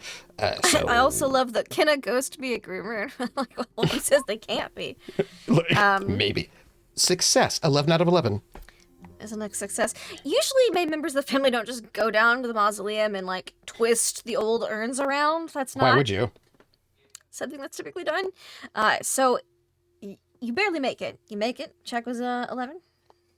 You did it. I have to like get the grip better. Do you know what I mean? Like I have to like put on the gloves. Yeah, you gotta like right? grab his like under his chin at like an angle, and then grab like his like the hip and like. It's like I'm dancing with him, but I hate him. A little bit, but you hate it. Ugh. But you do hear the gears grinding underneath. And you'd think it would be stone on stone, but you hear gears. Christine. And as you do, a door slides open behind at the end of the mausoleum. Oh, Ta-da! Your father must have been a pioneer with Galvanics, if it's so long ago. But they were very popular during the Reclamation, He was good friends with some of the people who helped build the city, so he was able to have this installed when the estate was built. Oh. What was he? What? I say this as we're like walking. I'm walking to and through the door. It's stairs, that like winding staircase down. I'm going to get like a lantern. Yeah, there's definitely some lying around down here. Because also in a big Holocaust cloak with a lantern being broody I will say it's probably with one a of those ghost. crank lanterns with a battery. Because that seems very That's more dramatic. efficient than oil. Yeah. Yes. So I crank it up, right? And then I sort of start heading down the dank, cold, stone stairway to the there's under a lot of cobwebs. peering. But like, Called this the Undercroft. oh, the Undercroft. Now I would say other people would probably be disturbed and distressed, but But you're a mourner. I'm happy. I'm a mourner, and also I'm with my beloved, the most innocent and sweet ghost there has ever been. Yep. And I'm going to head down. Did you ever play here as a small child? Oh, no, I didn't play here. It was during the Reclamation. Everything was too tense, but I did visit. I had a few things installed myself. Did you? Galvanics. Do you- Geniuses of the time that my father did. Are you an expert in galvanics? I wouldn't call myself an expert, but I did dabble. I imagine you're... Enough to be able to tell you about some of the things that's down there. I bet you're brilliant at it. I've never met anyone as smart as you. Aren't you so sweet? And you get there, and you come up, and there's like a Gothic archway at the end of the spiral staircase. You imagine you're a few stories down. And it opens up just into cold. this room where there is a giant vault door. Like, I'm talking like big vault. Yeah. Big thing. But there's an interesting device that kind of, I'd say it beeps and hums, but it's not active right now. You see, there's like an interface built into it. You don't see a keyhole or a place to put in a combination. This appears to be like an electromagnet, some kind of interesting locking mechanism. I shine the battery, the wind up, the crank lantern at it. What is this? Now, Darling, I have a few things to tell you. This, my dear, is the Galvanic Vault, and this at the time, and I think even maybe possibly still, I don't know, I can't leave the estate, I wish I was a could... state-of-the-art alchemical lock. Oh. I don't know how to operate one of those. Don't worry, I will tell you. You see, this vault door can only be opened and activated by a direct member of the Barrett bloodline. Oh. Can you do that then? I cannot. Oh. But you can, Erik. Well, but I'm not a member of the Barrett bloodline. Well, even those buffoons upstairs would not be able to open it, but you can. Because let me tell you a little story, Erik. When I died, I was with child. I was cruelly murdered. What most people don't know, because your family has been very excellent at keeping secrets. But have you ever heard of a coffin birth? Well, I could guess what it means. Yes.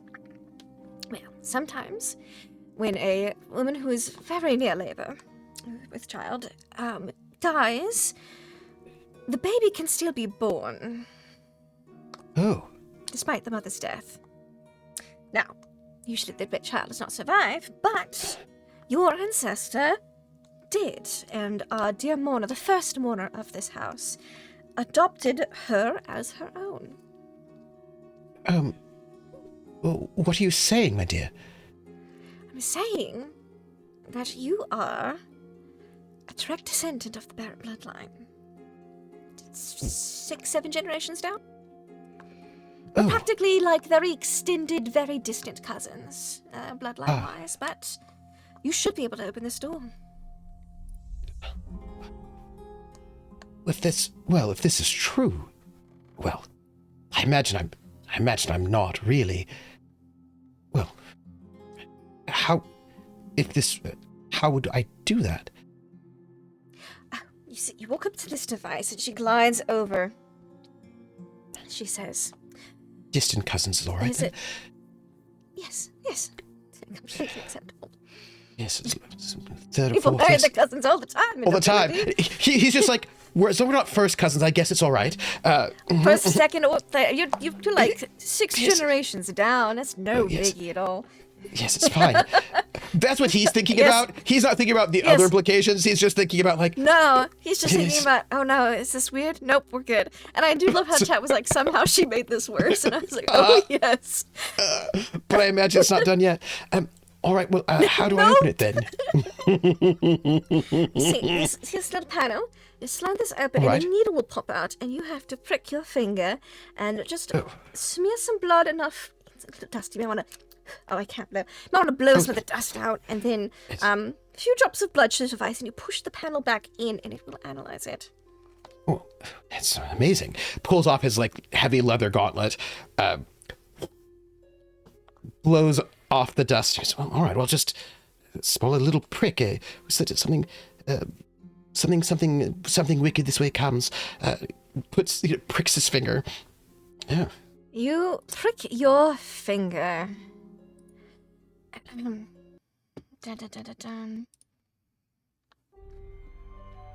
And you see lights pop up on this little screen, and you see text flare up, analyzing. Little dot dot dot dot dot dot dot dot dot dot dot. And you hear whirring and electrical noises, connections being made that haven't been made in 130 years. Christine. Yes, darling.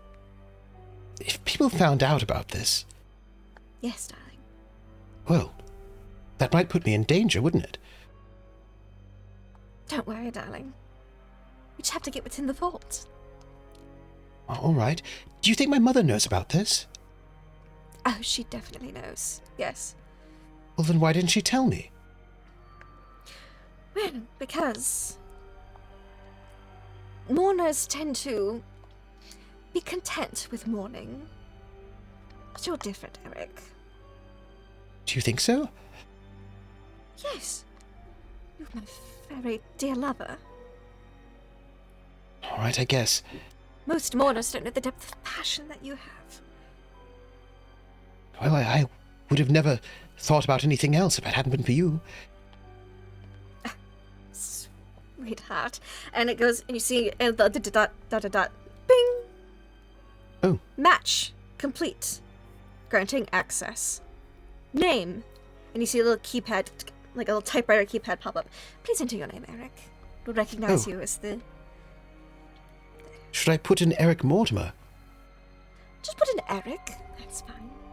Erik. No need for last names in this vault. It's the Barrett vault. Oh, all right. Types in Erik. You'll be an authorized user. You shan't have to. Excellent. And it goes, entry accepted. And then you see big cogs move and turn on the door. Pistons go up into the walls and ceiling. And it rolls out of the way. Where flickering lights start to pop on and underneath. And you see a hallway ahead of you. Oh. Are you coming? Oh, goody. What? So, I am, apparently, a Barrett. Yes, Erik. We wanted to tell you for so long, but I just couldn't find the right time, and that it seemed know like that now you- was a good time. I knew that you would never hold anything back or hide anything from me if you didn't have to.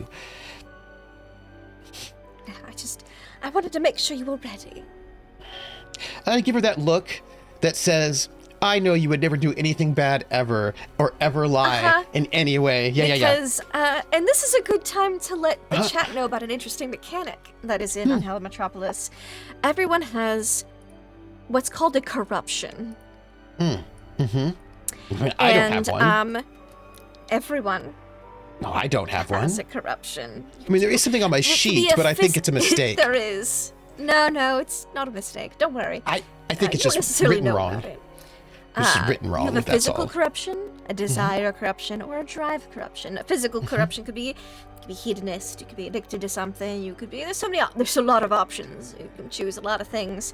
A drive affliction could be like you have a singular purpose in life, or lots of things. But then someone here has a desire affliction. Yeah, mine says Not a- love. No, it says obsession. Yeah, that's a misspelling. And you can increase your corruption path, but only up to 5. And 5, you hit 5, that's the end for you. But you can have multiple corruptions, so that's the good news. You can have one of each type. So you can have up to 3 types of corruption. But you start with 1. Everyone starts with 1, and you can use that to 1 corruption point to make a reroll at any point in time during a game session, if you like, or to make a devil's bargain if you're about to die. You can be like, wait, I'm gonna use the devil's luck. And we negotiate something, and you live another day, but you increase your corruption by 1. So, or if you want to make a second reroll, because you're like, oh, but I really need to make this roll, you can also just up your corruption by 1, but then you don't have anything left for a devil's bargain. So, there's that. I So I have this would be a one- good time to announce your corruption of obsession. Love. Do I have just one? So I have 1 free reroll because I have 1 corruption. Is that You right? have 1 free reroll. Absolutely. Oh, that's nice. Yes. Anyway, I would say it's love, true love, deep, And passionate, all-consuming Were love. Christine still alive, she would also have the desire, affliction, obsession. I mean, love. Love. If you were obsessed, she'd be as obsessed with you as you are with her. True love. Very healthy. Love. Healthy So love. healthy. Yes. That's right. True love. True love. I'm going to head down towards where my beloved, who's not at all obsessed, and neither am I. We're just two young people in love. Just 2 people. Yes, very healthily. She goes, I'm I going to. must let you know, there Yes. was extenuating circumstances around the ceiling of this vault. See, I knew that my family was out to murder me, and so I hid the I'm so ceiling sorry. down here. Oh, this But is there might have been people. Couple people down here when it closed up. Oh, what do you My mean? husband's doing. What do you mean, closed up in here? Well, when the vault was sealed, I put the I put the seal in here, closed the vault door, but my husband... He's terrible. He was terrible. Got vampirism and everything. Quite rude. But, He didn't deserve you. No. No, he didn't. And, the thing is, he might still be down here. Oh. Oh. Yes. I never was We didn't told really know what much happened about to him. vampirism at the time, and we thought, well, if you don't feed a vampire, surely they'll just shrivel up and die. And so he was locked down here in the vault because it was still pretty new. But now we know better. But he hasn't eaten in 130 years, so he's probably very weak. Oh. Well. Don't worry, Christine. I will retrieve this seal for you. The servants here with him. Oh, well. I'll keep you safe, Christine, and I will retrieve this But they seal can't for hurt you. me. I'm dead. Oh. But Right, of course. you might want to keep your head on a swivel. Because there might Yes. be people down here. Although they haven't eaten. I really don't know how long a vampire cannot eat without. I know it could be months or years. I just don't know how many years, you know. Well, perhaps they're already dead. Perhaps they're dead, not undead. Yes, I'll just... out of, beneath the cloak emerges this weapon, the Exculpus, which sort of looks like a kukri. Yeah. Big Razor sharp.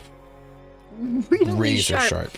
Designed for lopping heads, because that's the best way to kill an animate or a vampire. Yeah, Go for and it. with this... By the way, Erik doesn't make any sound when he walks or moves. He's just... No, you're unearthly quiet. It's silent as you and Christine, because she doesn't have footsteps either. Walk down these halls. We're so alike. We have so much in common. You And know? you notice it's quiet down here. There's always the chatter of ghosts or spirits or murmurs. But down here in the galvanic vault, it is quiet. And I'm going to maintain stealthy sneaky. Yeah, that's not a problem just with you. You have the quiet trait. Creeping. Could you make me a shadow check, though? Just Absolutely. Certainly. And I don't think I have any stunt modifiers. So I will let you know. You can't 9. stealth from an animate because they have Yes. they sense living beings, but you can stealth from a vampire. Nice. It actually would be an 11, I believe, because shadow gives you a +2 on stealth checks. Or quiet Oh. gives you a +2 on shadow checks. Oh, nice. Thank you. That is actually There you go. correct. So I have an 11. So you have an 11, which is great because that's a basic success. And I'm just going to be... Not that there's a vampire there, right? Because he's probably just dead Not already. that there's a vampire down here or animates. Why are you picking up your book? Don't worry about it. Don't mind all these sticky notes. Can you make me a wit check, please? That's like a perception check. A wit's perception. Sure, you will. sure. Yeah, okay. That's cool. I will do that. Again, I'm pretty sure there's no need because, that's a failure, by the way. Cool. You rolled some... I love rolled some that. bad rolls for So me. you're walking down, and this hallway opens up into a laboratory. Really, a smaller laboratory, more like a workshop. Really, you can see all sorts of machining equipment, all dusty, covered in cobwebs, and a lot of work tables. It looks like you could have had quite several people down here and employ at one point in time. Seems that there's a couple of doors that go off this room. You imagine maybe a room for materials, a room for, other things. Galvanics is complicated. Maybe one's probably a power generator just to help power this place. Right. I keep down my there, eyes peeled. Head on a swivel. You do, however, you did not make your wits check, and so I need this one.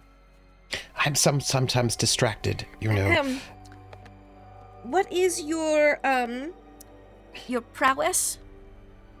7. Good. That's good. I'm just gonna queue up my dice real quick. Why would you do that? Because, everybody's dead, right? And so they're not going to come back. Yeah, they definitely die if they don't eat.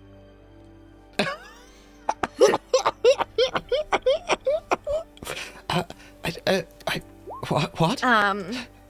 What is your coordination? My coordination's a 4. That is good, because that means your armor class, basically the DV to hit you, would be 15. It's 11 plus your coordination. And if you take the dodge action, it's 11 plus double your coordination. So if you were to actively dodge, we would need an 18 to hit you, which is rather impressive. That's really good stats. I'll probably parry, really. You know. Yes, or parry. Parry or dodge would be an 18. It would be basically double your coordination. But a 14 to hit you, with a sneak attack, which both of these animates failed to do because they rolled terribly. I see. As you, it's not until you hear, as you see two arms from either side of the doorway that you've just entered on, because you didn't see them or hear them, but they sensed life down here for the first time in over a century, and they were drawn to it. These, I will say. You've dealt with animates. Usually you deal with fresh ones, being a mourner. These are husks. They are desiccated husks of what used to be people at some point in time. The mummification process is essentially complete on these guys. But you do know that a desiccated animate, aka a husk, is more fragile and is a little slower. But you do see that there are 4 of them. 4 of them. 4 of them. Okay. 2 that are on you, and the other 2 seem to be coming out of side chambers as they sensed life. You can, a husk can sense life. Basically, it's 50 meters per point of corruption. So the more corrupt you are, the further out an animate can sense you. If you had 4 corruption, they could sense you at 200 meters. But because you only have 1 corruption, they had to wait till you were within 50 meters to I'm be pure able of to heart. sense you. And that's it. Yep. And you're living and you're tasty. There is a thing you can take that makes you less tasty. I didn't take that, They though. love to eat people. You didn't take that, though. But there's also no one else to attack, so they still would have attacked you. They basically attack you last if you have not tasty. The not tasty quirk. So that was a surprise attack because you did not see them coming, but you have a far higher prowess than these poor husks do. So you get to go first, and you get 2 combat actions. You have 2 animates right next to you. What would you like to do? Well, the other 2 will be on you in the next round. They'll take their movement. Gonna make a small note that we're in a creepy mausoleum. Oh, yes. Sorry. But animates. But I actually have the creepy. I have the stunt night fighter, so I do not get negatives for being in the dark. Because it's pretty dark down here, minus your little crank light. Yeah. I've got my crank light in one hand. There are a few dim electric lights that seem to be, because it's the old type of electric light, so they get brighter the longer they're on, and when you turn them on, they're first really dim, but they'll get brighter as they go on longer until they're warmed up. You remember those light bulbs? Yeah. We don't have those anymore. We're all LEDs now, but that used to be how light bulbs worked, is they were dim when you turned them on, and they had to brighten up. Yeah. I understand certain things as a player. Yes. But Erik is going to just step in front of Christine to shield her from the animates. I do understand that she's a ghost. She's right behind you. You don't have to step in front of her. But it's the instinct, It's the positioning. Yeah. Yeah. And I'm going to sort of, with my exculpus, because it's out in the light, sort of like shining the light in their eyes. You did have it pulled out, which was very wise of you. Right? Because that's an action to sort of like, that is. Distract them. And then I'm going to sort of come in, and I am going to go and sort of aim at the first one with my at the head, please. I would like to... Normally, that would be a -3 to your attack. However, you have some features being a mourner, namely head taker and decapitator, which means that you don't have that -3, and you only need a 17 to decapitate them rather than 21. Oh, because it's a -3 to hit the head, and I guess decapitation has -3 to hit the head. 21, but for me. So I Yeah. also have the deadly skill stunt, which means I can use my melee when making damage rolls. I can use my melee weapon skill rather than my vitality attribute, which is cool. I also am specialized in the Exculpus, so I get a +1 to parry and to attack.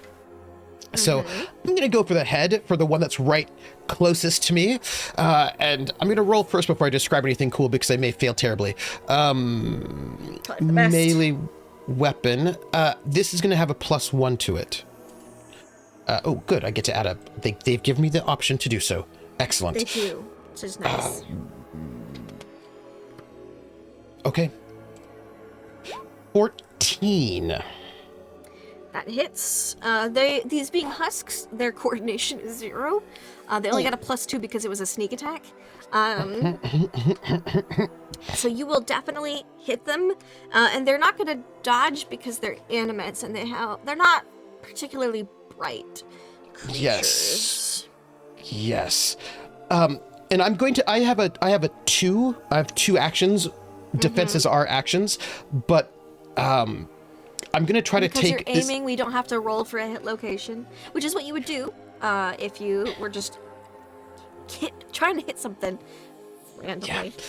And it's going to be like a double swipe, like swipe one toward the first one, and then move over towards the second one. It's like do in one another big. swipe? Yeah, do big Sure. fluid movement. Now, it might be smart to try to hit this first one twice, but I think it's like one big movement where these two are coming at me, and I'm going to go like swoosh. I do have to roll for damage, though, for that first one. You do. Damage is is it on the sheet? Do they do it on your sheet? Oh, they do not.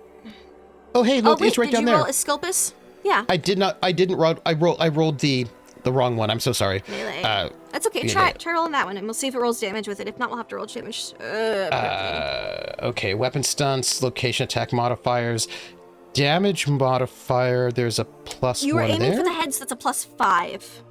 Oh, And then you get a +1. Yeah, because it's +5 damage to the head. So thank you. You're right. that's why it's a -3 to hit because it's +5 damage. So let me do and that. I think you get an additional +1, so he's +6 total. You're really good at taking +6. heads. No armor.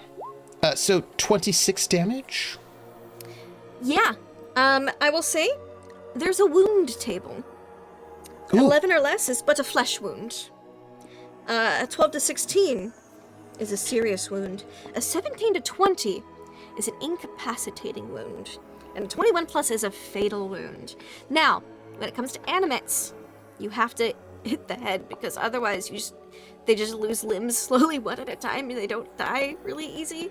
But you're a mourner, so you don't have penalties and you get bonuses. And you can decapitate an animate at an incapacitating wound rather than a deadly wound, which you just straight up deadly wound murk this guy. We'll say that's your second attack. Just roll it again for damage because, you know. No, that was the damage for the first one. It's the first one hit, right? We'll say it's... Yeah. I mean, we could say that's your attack and damage for the second one if you want, though. But I still need to roll. But then I still need to roll damage for the first one. Yeah, just hit it again. So, to damage. So don't pay attention to the number, yeah. Yeah. Just to the damage here. Yep. 27. So, as You're these two rolling animates. awesome. You've got like 7 and 8, 9 and 7. That's not how this game goes. Sometimes it's like, haha, 1 and a 2 plus 6. Oh, you barely do a flesh wound. You're like, oh, Yeah, no. like earlier when when they chop out, I step in front of Christine, stand back, and then I with my Exculpus, this razor sharp roll. thing, I swoop, like one big sweep, like arcing strike, sweep this like kukri, right, this Exculpus right across the neck of the first and the second animate, and they just stand there, and then then the heads fall off. And she's like, oh, Erik is so strong. Because she's not using me, and I'm like, No, Oh, No, that no. is silly. And Don't then worry. it would be the animate's turn, but half of them are dead. So the other two are going to come up and they're going to try to They shouldn't. get you. Because they're hungry. They're hungry animates. They really want to eat you, but they don't get any bonuses because they're husks, so their coordination is at 0. So they don't get any bonus to attack. 15 will hit you unless you use one of your actions next turn to dodge, though. I have a free parry. Would you like to roll parry? Yes, please. I don't know what happens if I parry successfully, but They don't hit you. Oh, I see. Well then. It's yeah. So roll melee weapon. So I get to. Oh, by the way, I think I should have gotten one higher for my damage, by the way. But Oh no, a 27 and a 28. Oh no. yeah, because of the deadly skill. It's fine. I'll just note that. That's why I said for it was a +6 instead of a +5. Well, no, I get another +1 because of my. Oh, so you get a +7. Nice. Yes, I do. Yeah, I get a +7. Yeah. Because the. Nice. Yeah. So do I just roll my melee weapon? Mourners. I will say, if you were playing the other class trying to do headshots, you would not be getting these damage numbers. No. Probably not. So, Yeah, so please roll melee weapon to parry. all right then. And I hope they'll give me a bonus. Let me go. I believe Just go over to my. your attack is at +4, so yeah, that's pretty good. Well, I get a plus. I get another +4. I get the melee weapon and then another 4 to that. Because From +3 from duelist and +1 for my weapon familiarity. +3 from duelist. Very, very nice. So +8, basically. Oh, basically, you'll add +4 to this. Yeah. No, I already put it in there, so it's a 16. Okay, good. That, close. See, you got a 2 and a 6 that time. So sometimes these dice are like, oh no. You do. It's close. But you just managed to parry the first one, and the second one attacks. And it misses. It doesn't So, like- hit you. Because you parried it, you like swung wide, it like missed, like went to grab you, and it just missed. I'm just so I'm like decapitate these two, their heads sort of pop off, the bodies fall, one comes at me. The next two as come in. I parry that limb and then like move out of the way as the other one sort of comes by and I'm like, Yeah, because you know the bad thing about animates? They bite. And you know what animate bites do? nothing. They can get infected. Oh, gross. It's not good. Yeah. So it's a good thing they haven't that you parried that.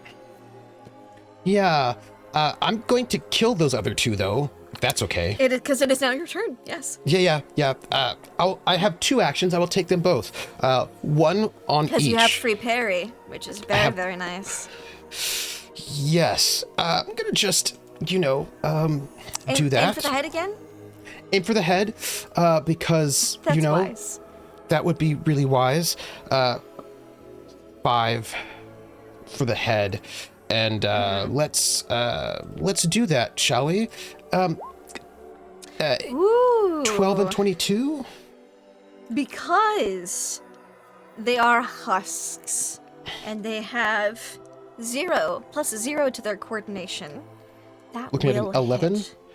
You're looking at an 11. You have to beat an 11. So you beat Okay. an 11. Barely. You Barely. barely, but you beat it. You beat the 11. And so the first one's head goes flying. So like in this like in a I missed the second one. Like in a you do. whir, right? Like I sort of sweep through and I try to come in with a second one. That one you but- parried. That you So, get. yeah, but it's just that he has moved just in the wrong way, right? And there's like light flashing everywhere, and I miss him, and I'm like, "All right, you." The lights flicker just the wrong way. Yeah. As they're powering up to full light. Come at me. This is what I do for a living. And he will. I will Would you parry like to that. parry that? Okay. I would. I get a free parry, and I will do that. Yeah, I took Duelist because I thought that might be useful. That's a good use. That's a good skill right there.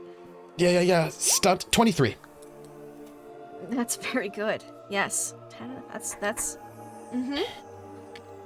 You are able to parry that. Just like with And so massive grace and ease. And I sort of give him a kickback, right? I'm like, you'll not hurt my Christine, because I am obsessed. I mean, by obsessed, I mean in love. Love. That's what that is. Can you No, do two things for me? please. One of these I don't won't hit take your action. You have 2 combat actions. Oh, that's true. Can you make another wits perception check for me? Absolutely. And Because there's been a lot of noise fighting these elements is all. Yeah. Right.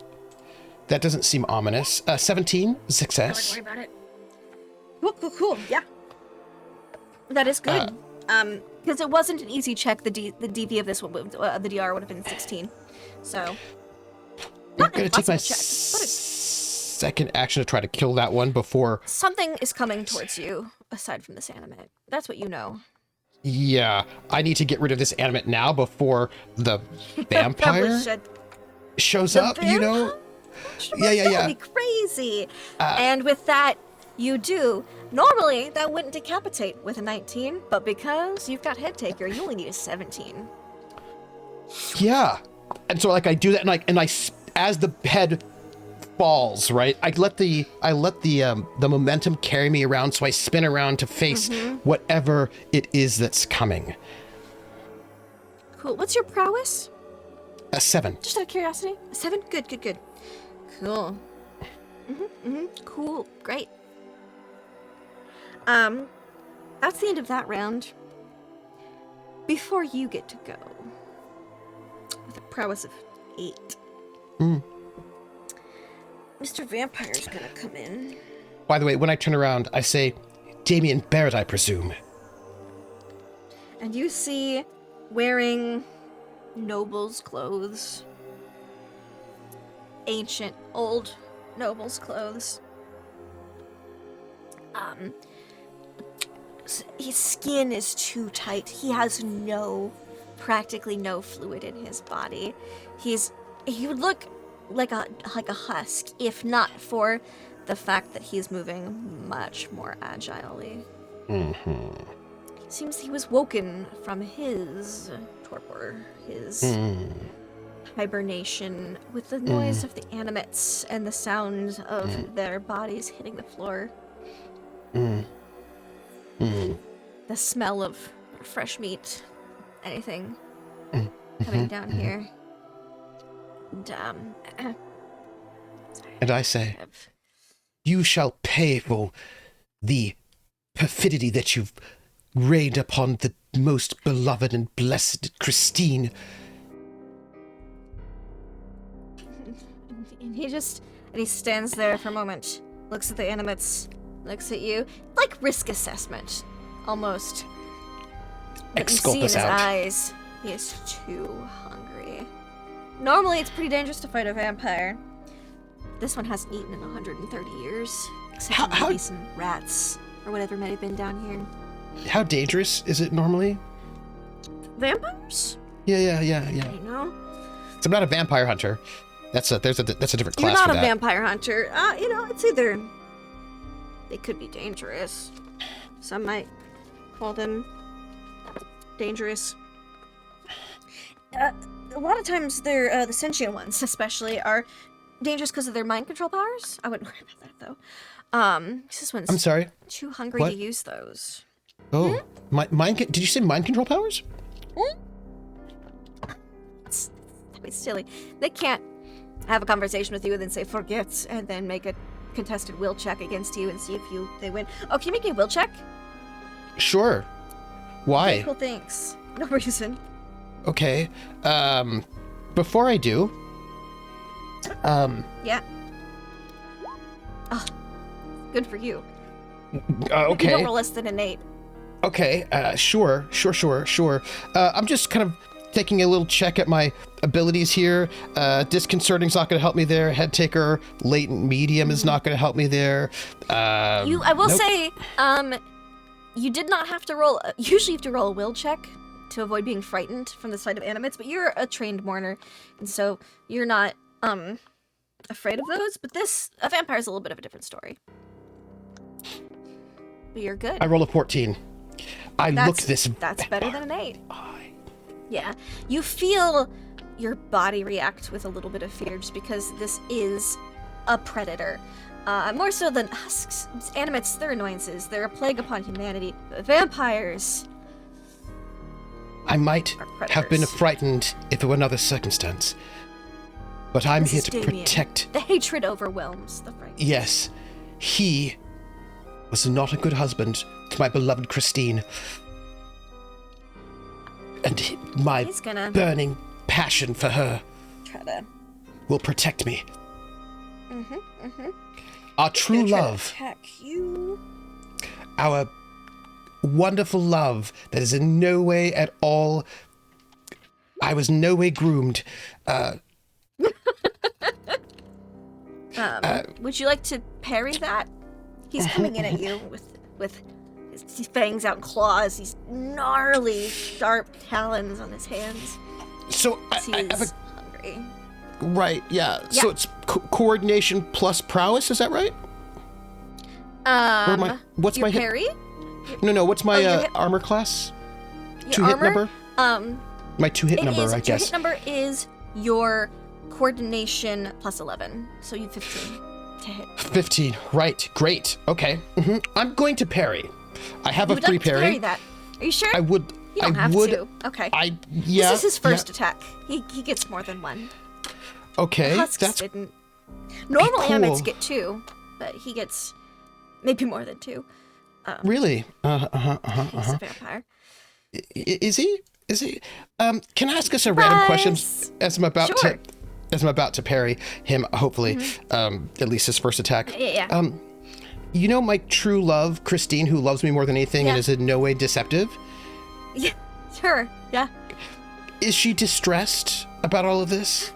She's like, oh, be careful, Erik. I knew it, because she loves me. She just really doesn't want you to die. Because she loves me. Yep. Sure. Okay. As he comes She at me, cares about you a whole lot. Your 'Cause she- continued existence is very important to her. oh, love. Yep. As the vampire comes in, I use the exculpus to slash at him, and You hear the slide of his claws against the blade as his other hand comes in to swipe underneath. He doesn't. Then he goes for a bite. he has 3 attacks. He has 3 attacks. That seems Would inappropriate. you like to use one of your actions from the next Yes. round? Yes, I to would. dodge? Yeah. Or to- to dodge or to parry. par- You can do either one. I will parry. You'll parry? Yeah, Okay. I will do that. I think that'll be really good. Sure. Yeah, Just yeah, enough, yeah, just yeah. enough to hit you. He's not rolling amazingly, you know. He hasn't rolled like a 20 something yet. Yeah, I will do that. That's cool. That's cool. Feeling good about it. But 'Cause, this would be normally a like a little injury. Like a flesh. 21? You parry him. Very Desperately. good. The Bangs, things I'm like- go for your throat, but you were able to parry just again, whip up the blade enough. He missed with his second attack. It's your turn now. You have 1 action. Stand back, you foul beast. You shall pay for all of you have done to the most beautiful Christine. I'm going to make an attack towards the head. Yeah. That's what I'm going to do. And I That's am... just a base roll for you with a +7 It's +1 for my... because you're a head taker. I am a head taker. And then it's 5. And you're going for the head. Yep. Yes. So I only get a +6, I believe. 1 for Okay, the +6. exculpus, Oh, and to then hit. And then yeah. to hit. Yeah. Okay. 15. Let me check see if that hits. Because he's got coordination. I think it doesn't, compared. right? Because if he's got a prowess of 8. Mm-hmm. But it's your coordination plus wits. Oh. Yep. Mm-hmm. He's got good wits, being a vampire. His coordination is the same as yours, is 4. He only got to go first because his prowess is 1 better than you. His DR is 15, same as you. So how do you behead this vampire? Damien, terrible husband of your beloved Christine. As he's coming at me, like he's got his hands, like I'm thinking back, right? He's got his hand on me, and I put my hand on his shoulder, right? And I'm like, how could you ever betray someone so pure? And before he can say anything, right? Maybe he's about to say something, right? And maybe he has something to tell me, something important, but he's like, I know that. You see him say, And then it's not the Christine. And then I have to decapitate him because I might hear her make some kind of sound like she's frightened, clearly. And so I have to decapitate him before he can say anything that might upset her. Before you can say anything that, incriminate her. I mean, upset her. Upset her. And and it has to be a backhanded swipe because I parried inward, and then I come back right before he can say anything incriminating, which I'm sure he wouldn't. And if he did, it would be a lie. Why would he do that? That'd be silly. Right. That'd be silly. It's so silly. And I finish the swipe, his hand falls. I'm like, then I turn, Christina. And you see him turning to ash, which is what vampires do when you kill them. Are you all right? Oh, Erik, I'm so glad you're all right. I was worried there about you for a moment. I thought he was going to tear you to pieces. I was really My close love. with that 15. You didn't take any wounds. No. Christine, I have trained my entire life for this. I had no idea that I was training my entire life for you, for us. Darling, that's not even the best part. I'm so glad that... Are you all right? It must have been quite traumatizing to see him again. Really, what puts my mind at ease knowing that he can never bother you again. And secure in the fact that this is a very healthy relationship and that there's nothing bad here at all. I have another surprise for you, Erik. One I think will make you very happy. It'll make us both what is it? very happy. Through the next door. Oh, all right. I go where she points, like a lamb to the like a one in love. Yes, like a man in love. And you open this next door, and inside you see there are before I tell you what you see, let me just tell you. Remember what I was saying about some of those mad scientists that split the zygote and do all sorts of creation with the artificial wombs and stuff. And they also make homunculuses and homunculi, like greater, lesser homunculuses, usually as lab assistants and that kind of thing. There might be, they call them anathema. That sounds good. An anathema tank in this room. This room that has lights on. It looks like the power's been slowly going in here for this whole time. And it's coated in dust. The outside is coated in dust. You can see it's full of liquid and a dark shape inside. What is that? I say. Go take a look and see. I creep forward, silent as the grave. Because I don't make sound. Because I'm that way. You're quiet. Because I'm quiet. And I step up to this tank. And We're in the anathema now. Wipe off some dust. So I can see what's inside. You wipe away some dust. There's a face. Eyes closed. Floating in this quietly bubbling tank. You would know that you would know this face anywhere. This is the face of Christine. Put my hand on the glass. Christine. Yes. It looks just it's like me. you. Yes, that is my clone. My father commissioned one. He commissioned the tank, but then he perished before he could use it, so... it's a clone of me in case I was to suffer grievous injury and needed parts replaced, but it was too grievous a wound, and... Oh. Well, the vault was sealed. So You could be brought back to life. yes, I just need you to finish the process. All right, what do you need me to do? You must activate the galvanics to finish the anathema. It's been floating in stasis. It just needs to be awoken. Oh, and it'll be you? Yes, darling, I will enter. This is a shell. I will be able to enter, and then we can be together. We'll be In the together. flesh. Yes. Please, tell me exactly what to do, because none of this will go badly at all. No, of course not, darling. As long as you roll it, everything will be fine. And just So- like you can see, like the look of obsession, love across Yes. Erik's face. Parenthetical side note: some GMs think, "Oh, what if I have a player who won't make those choices?" But then some GMs think, "Oh, I've got Tripper as a player. Tripper will make those choices." I'm just saying that's what Erik would do. Erik has been groomed and also has no friends. And What? What are these words you're saying? What do you mean he was groomed by a ghost from a very young age because he had a completely emotionally unavailable parent because she was a mourner? And also no friends because also he was a mourner and also isolated in all ways. Yeah. So he goes wherever she is directing him. I don't know much about galvanics, but if you can direct me out, I can walk you through it, darling. and then we can be together. Yes.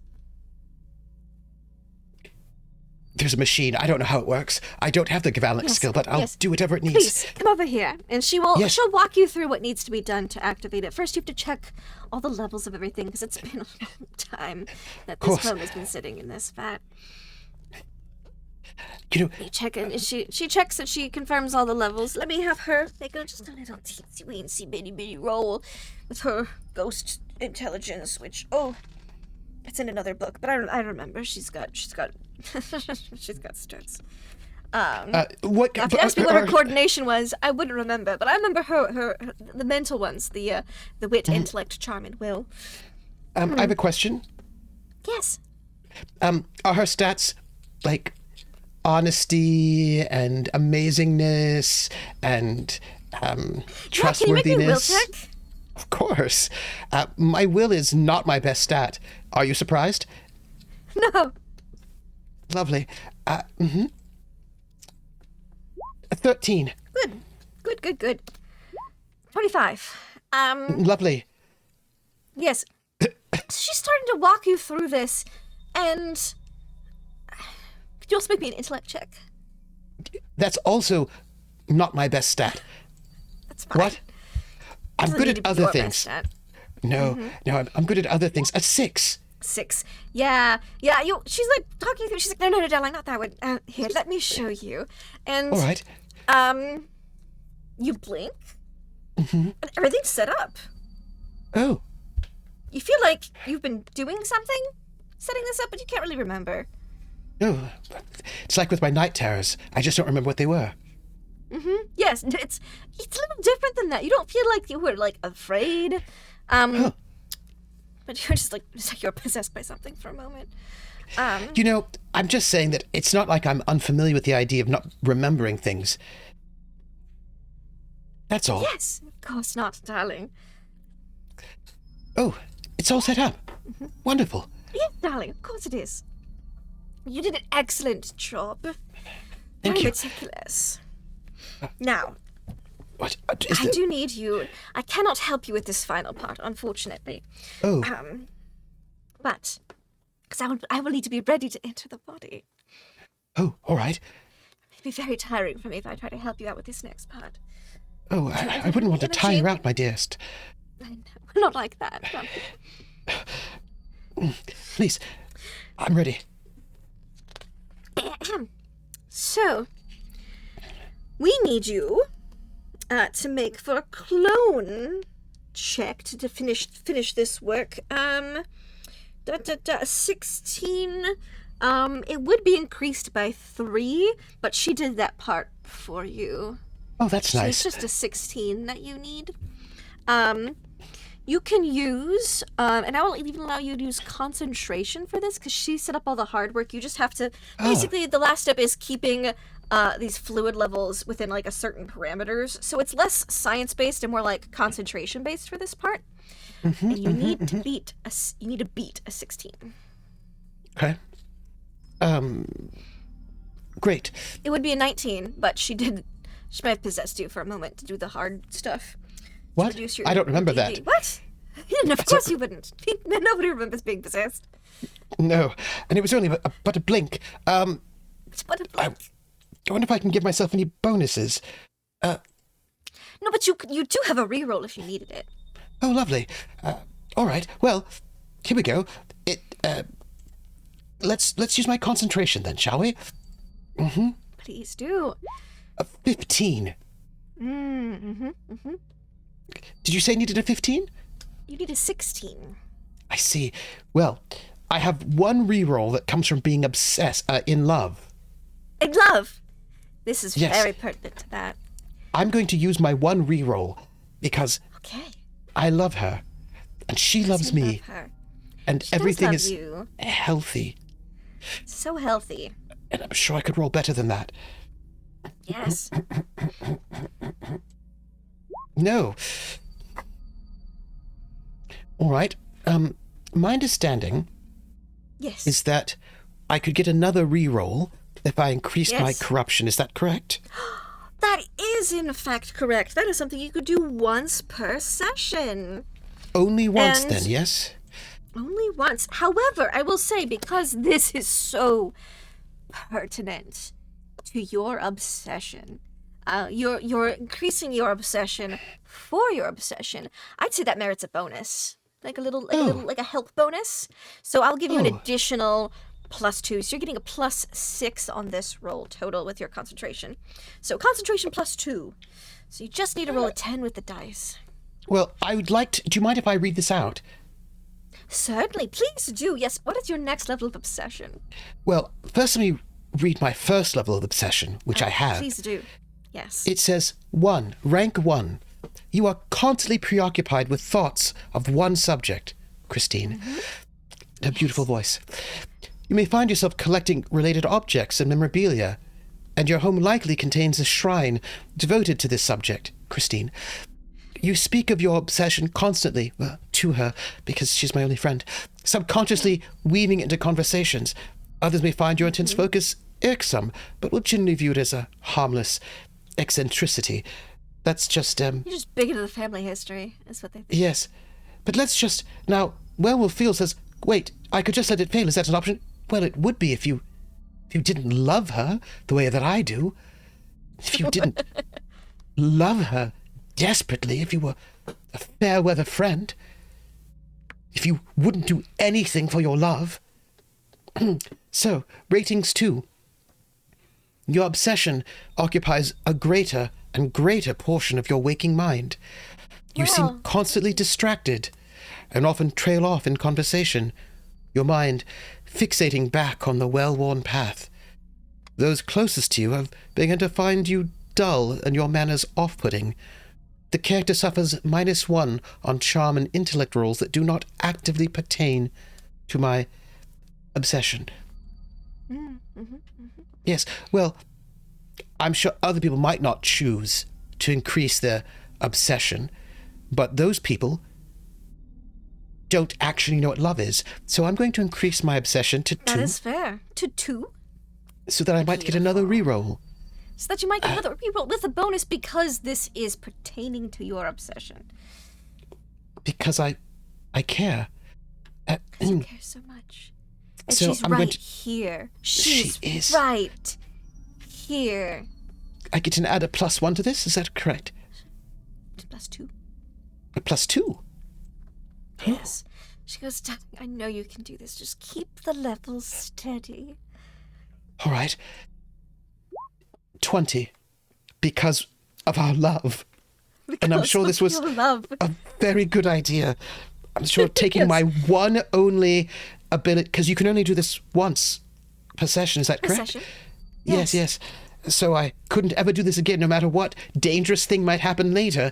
I won't be able to make another. Which isn't very long. Yes, I'm sure it's fine. I make sure the levels are. The electricity input balanced with the fluid output as you see the body twitching and starting to come to as the fluids drain, and then right as the body goes to take a deep breath, you see Christine, the ghost of her. I need to make a check between the clone and Christine because clones technically have personalities. What? They are what? They're technically sentient. Yeah. I don't know that. You don't, and she's very strong-willed. Is she? She's always a will. Yeah, well, she got a 26. Yes, well. She's very spirited. And this clone never had a because baby clones start out with one in every stat, and it improves as they learn things. This one's not gonna get that chance because she's possessing him. That's not what she told me. She told me that it's just an empty empty husk. You don't know husk. anything about clones. No, I don't. No, which makes what she says about it's there to harvest organs and stuff. Should I be injured? Even worse. But that's what they're commonly had for the nobility. No one's told me. And he said she's dripping wet in the nude. I take off my Holocaust cloak and I cover her in it. She feels her face. Erik? Christine? I wrap her in the cloak. Oh, I kiss her back, knowing that there is nothing sketchy at all. There's feeling. You can feel her now. You finally feel what you've always imagined her embrace would feel like. Oh, healthy and totally not codependent. And just like the most healthy thing. And I just give her the biggest hug. Darling. You're real. I touch her face. It feels so good to be in a body again. My own body again. So, we should get you clothing. Yes, I unfortunately don't think I have anything that'll be good up here. Thank you for your cloak, but we need to grab the seal, and then we should sneak back into the house and announce it over breakfast. My return. And your... Of course. Announcement that you are also part of the family. Do you think I should? I think we should. Announce our love for the world to see. Yes, of course. My mother won't be here, the whole family gathers for breakfast every morning. That'd be the best time to do it. So the ones that are still alive, of course. Oh, of course, darling. We don't. It's always a bit of a head need count to worry moment. about the dead ones. Yes.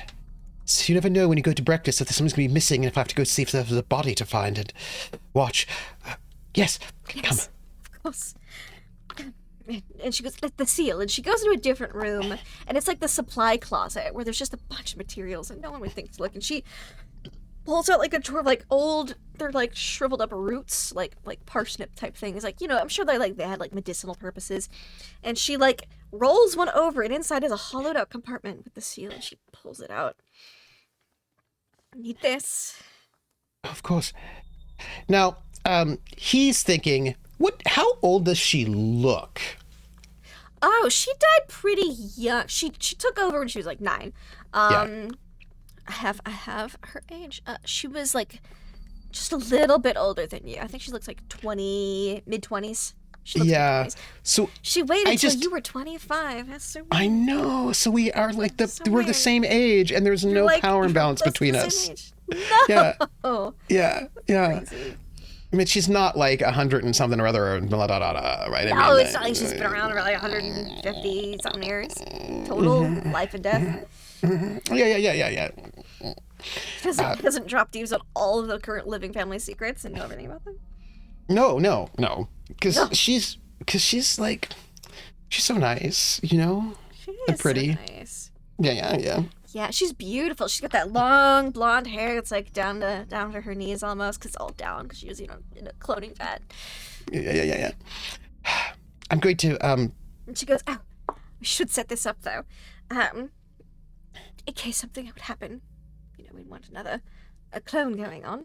The family doesn't need to know about the vaults." Oh, can you just do See, that? she just, she takes a knife and she takes a little piece. Oh. It'll be fine. It'll heal quickly.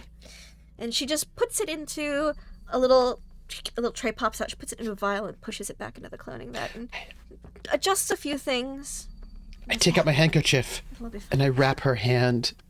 Thank you, darling. I hope it didn't hurt too much. No, nothing, no amount of pain right now could detract from the sheer joy I feel. Being with Smell me, it.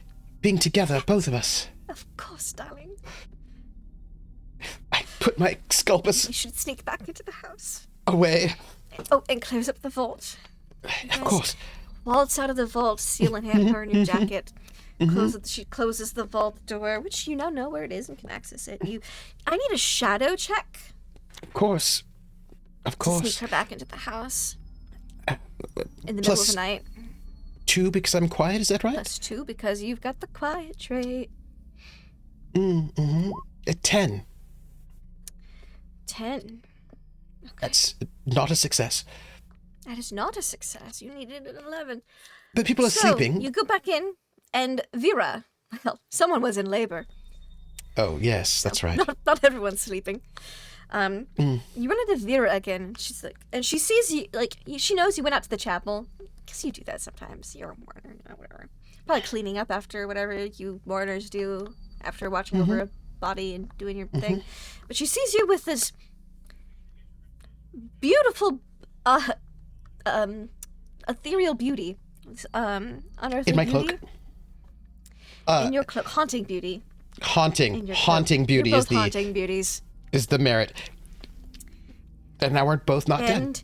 And she cocks her head for a moment because she looks familiar. Can you give me a charm check with the +2 because you're a haunting beauty? But I also get another bonus to this roll. Disconcerting. My deathly silence and fluidity of motion make the mourner a spectacle to be feared. Few would dare make eye contact with them, but their presence is impossible to ignore. The mourner is naturally adept at taking advantage of the anxieties of others. I get a +1 to charm intimidation rolls against other characters and automatically resists others' attempts to intimidate me. Okay, well, I will say, I think Haunting Beauty has to be a non-intimidation roll. So usually the +2 from Haunting Beauty or the +1 from the other thing. I think I'll take the Haunting Beauty then. I'll just go. She thinks you're hot. I mean, in that brooding, sad way. Yeah. You know how who it doesn't is. love a good brooding sad boy? I've played Dragon Age. Yeah, I mean, you know who really loves brooding sad boys? Christine. Ghosts. Yes. Charm check +2, please. 11. 11. That is what you needed.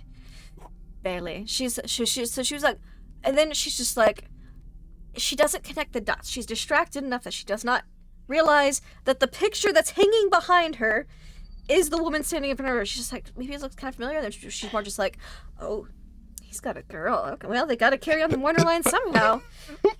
Ooh, I could readjust my expectations. And she carries up all the clean towels up to the upstairs.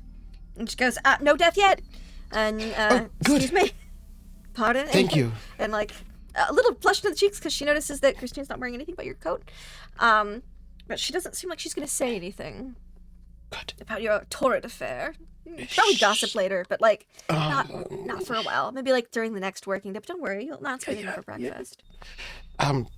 I am going to take Christine back to my room where I have one of her Probably outfits. borrow some of your mother's clothes. Oh, yes, also her clothes from the attic.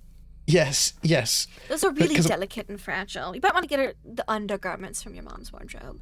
Yes, The but foundational garments. Yes, but the outer because I dress. have a wardrobe of just There's things a of beautiful Christine's. green velvet dress. Matches her eyes. Your eyes. Yes. And again, it's not like I'm obsessed or anything. It's just that, of course, you want things that belong to your love. It's on a mannequin in the room, it's fine. That's just inside of a closet, though, so people wouldn't notice. Yes. It's fine. Yes. No one goes into your room. I wouldn't do that. You're a mourner. Because everyone leaves me alone, by myself. It's fine. Except the ghosts.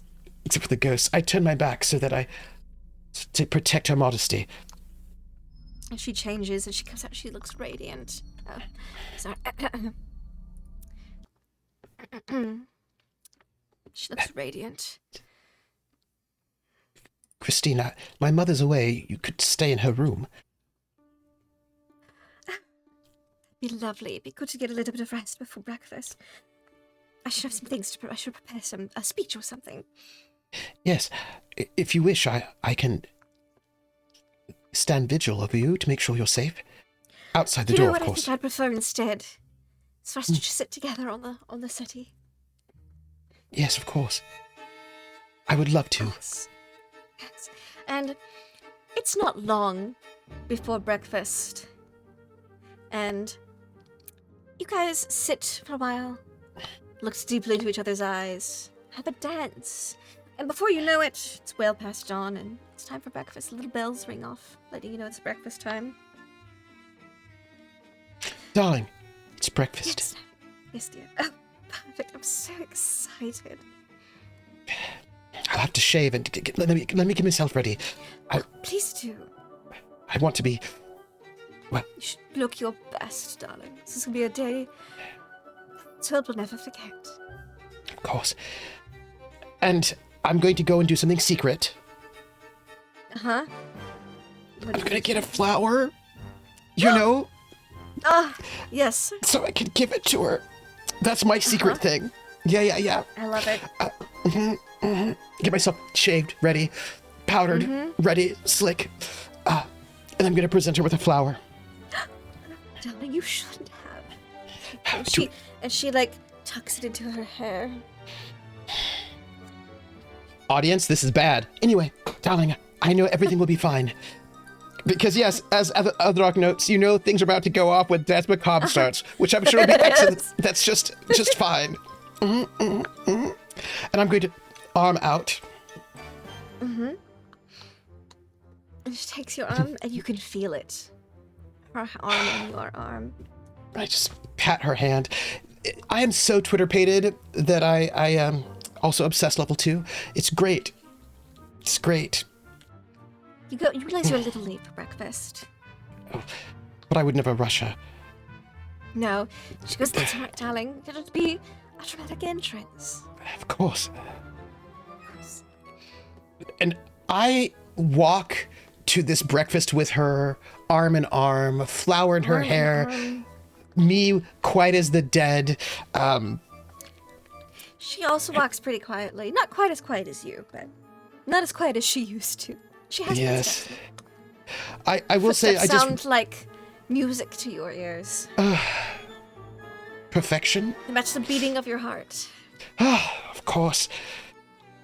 And you open the double doors to the dining room. Well, actually, they're open. You walk through the open doors, and you see the whole family seated, eating.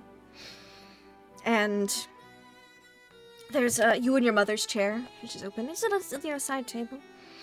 But she walks in, and it's the same dress that's in her portrait. She is this spitting image of herself. I stole it from the attic because I have From the attic. love as my corruption. I'm sorry, I think it says obsession, but Oh, yeah. And she goes, hello, everyone. I'd like to make a few announcements. And people are like, who is this? Who is it? And I'm just it's looking kind at of her household. like she could do no wrong. You know what I mean? Like, ever. Yes. Yeah. And she goes, first we'll sit down for some breakfast. I hold this chair for her, of course. Thank you, dear. And she sits down and she pulls out the seal and she sets it like where one would. It's the head of the family. And everyone stares at it and stares at you. And she goes, dear Erik here is a Barrett, one of the main line direct descendant, actually. 6th generation. How perfect is that? And from now on, he will be my one and only. Erik, darling, Yes, you marry me. I would. It's all I've ever wanted ever since I was 8 years old, is to marry you. Wonderful. We shan't... I don't have rings yet, but I'll have the finest rings made for us. And you see everyone going, whoa, hold on a minute, what's going on here? And the ghosts are quiet, but the family is loud. And she sits down, and you see your breakfast is right in front of you. I sit down next to her after she's seated. I'm just like looking at her with And like she starts, all of the love ever. Like cutting her pancakes. Wait, you'll have to make sure they're safe. Darling. And she leans over and she goes, Bob says not to eat the breakfast this morning. And that's when it starts. What starts? Family members collapsing over, face down into their plates of food at times. Others standing up, the blood gushing their heads, and falling over. Oh. Dear me, we really shouldn't eat the breakfast this morning, it seems. Oh. And he has to pull out his exculpus because you don't know if they're going to get back up again. Don't worry, darling. If they get up, I will keep you safe. I'm so glad you didn't eat that. Thank you so much, darling. Oh, yes. Bob came and told me just in the nick of time that apparently the entire breakfast was poisoned. If I would have known earlier, I could have warned them. That. I'm so sorry. This must be terrible Shame. for you. It seems that, she puts her arm on your sleeve, that we shall have to be the two to carry on the burial. Yes, Are you all right? I'm not very good at grief counseling. Are you all right? I'll This be must fine as long as you're here, darling. This must be terribly shocking for you. Oh dear, it seems this was traumatic. And you see some of them, a couple of them are twitching. You're not sure if it's because they're reanimating or if it's because they're dead. But as every one single member of the Barrett family, the offshoots, the side branches, is pruned, except for the very strong main line that is you and Christine, all while your mother's out at the necropolis. That is where we're going to end our session tonight. Welcome to Unhallowed Metropolis. Oh my indeed. Hey everybody. Maybe someone arranged some things to happen while you were down in the vault. No. I wouldn't worry Who about would it. do that? Well, I mean, we'd probably have to find out who the culprit was, because it certainly wasn't Christine, right? Certainly. It's probably too much to look into. As long as it never happens again, which weird, it simply stops happening. When now that all Weird. the rest of the side members are dead. Strange. Oh, But well, you two are going to have a long and happy life together. yeah. Many I'm children, so, restart that main line. yeah. And what I think is really great is that she's like perfectly honest and not at all murderous, Yeah. No. I love that. Not I love that. Christine. Nope. Yeah. And everything is so cool. Yeah. Welcome to Unhallowed Metropolis. Everything's terrible all the time. But in the best ways possible. And you can still have wonderful love stories. Yeah. Wonderful love stories. That's what it says under my corruption. Love. I mean, Love. spelled with an O-B-S-E. You picked the love quality, so she didn't kill you. It's true. She I cares did about take you that. a lot. She wants did take the love for it just you two to be the last members of this family. Oh, You two, you don't need anybody else. Just you two is enough to carry on the line. This house is gonna be super empty. She would do a lot for you. Oh, don't Aw. worry. She's sure she'll help her fill it up again. Nice. It's a really big estate, though. Get busy. Yeah. Well, Krellin does know though that the rest of the family did kind of suck, and that's true. And we do have a cloning vat, so we can be popping out airs double time. You know what I'm saying? Right. Right. Yeah. Oh my goodness. Because technically, she could just possess whichever clone she wants and be like, yes, this is definitely the same me. I don't have that knowledge. I don't have skills in that, so because how would I know? You don't know that she's possessing a clone? No. She I have just a thought number of clones running around, locked up in the basement, She wouldn't do that. as backups. What? Of course she Just don't go in the vault. You don't do that. You don't really care about galvanics. Good. Don't go to the vault. Nope. I just realized something. Like 3/4 of the way through this one Yes. shot. Yeah. What is that? She loves me because I'm capable and all that good stuff, right? And also maybe not the smartest or the most willful. That might also be why she likes me. She loves all of your qualities. Yeah. I was like, am I the Super pool competent boy? in areas that you need to be, Yeah. and she can make up for everything else. Yeah. Yeah.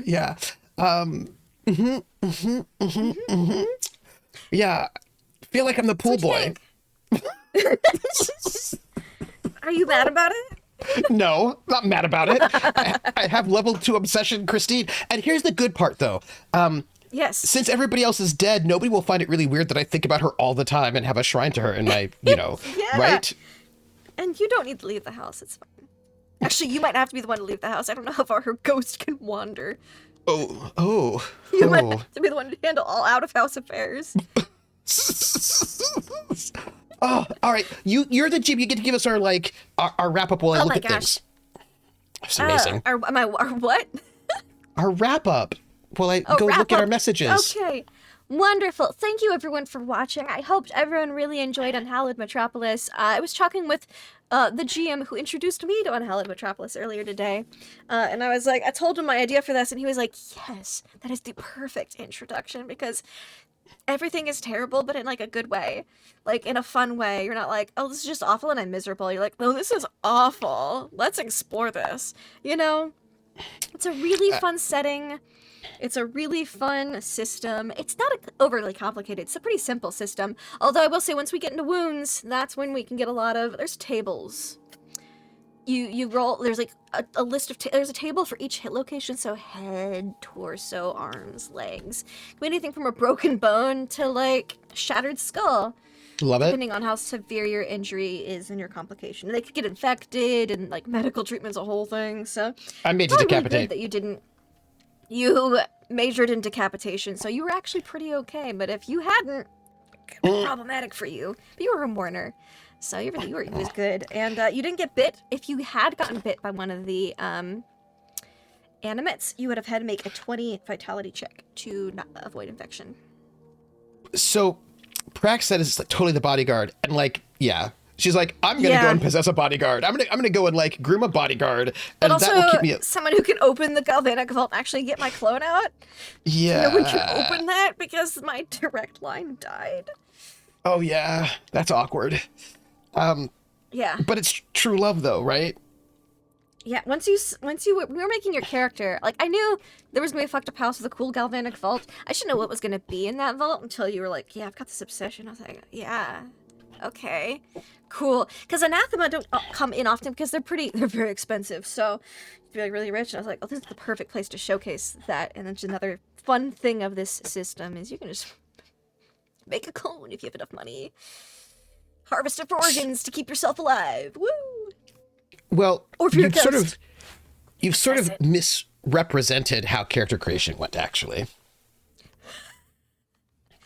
Okay, you were like, I'm just a mourner, and then I was like, but then you're like, I'm making sad boy decisions. I was like, are you the saddest sad boy? And you were like, I will be. And then you redid some stuff, and you were the saddest sad boy. I was like, oh, I can make me a sadder sad boy. You're the happiest sad boy ever now.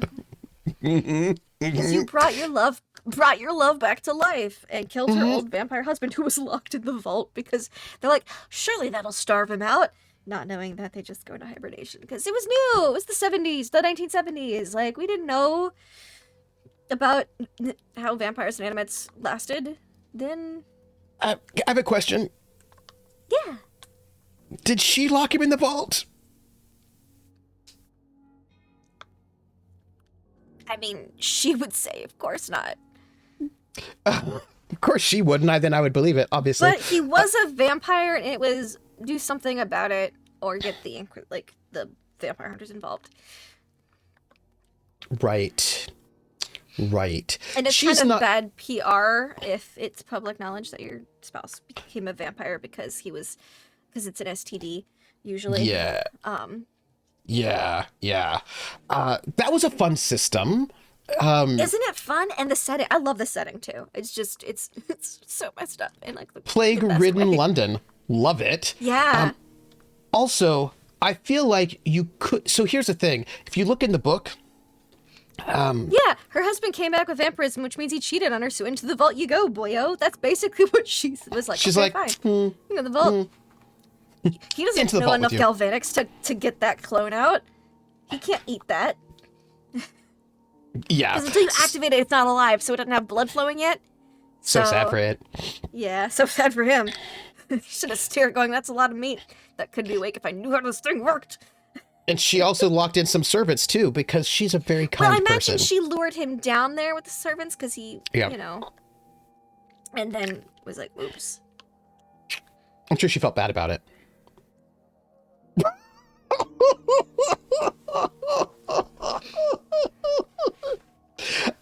She was murdered Yeah, she was murdered. while with air, so that her line couldn't take over, because they were like, we have concerns about this woman. Why? She poisoned everyone at breakfast. I mean, everyone poisoned each other at breakfast. Anyways, Trooper, how was that for you? Where can we find you? I guess I'll That go was first. Where great. can we find me? Hi, I'm Yeah. laughlovelindy. You can find me online as such. You can find me tomorrow afternoon on Praxagor Thesmophoria's channel for a charity Witcher one-shot. And then in the evening on here, my channel, Simon's channel, and High Shelf Collective's channel, for Roleplay Reflect Roll, where we're doing Traveler character creation. That'll be fun. And then on my channel on Wednesday, where Trooper GM's me. And then Ancient Friday, Rome, Traveler. Call of Cthulhu. And you're Ancient doing Rome, I'm another. so excited. You're doing something early tomorrow, are you not? Yeah, I already said that. That's the first thing I said. But it's going to be The Witcher. I did. I said it was going to be The Witcher. But who's going to be in it? Oh, well, you didn't ask that.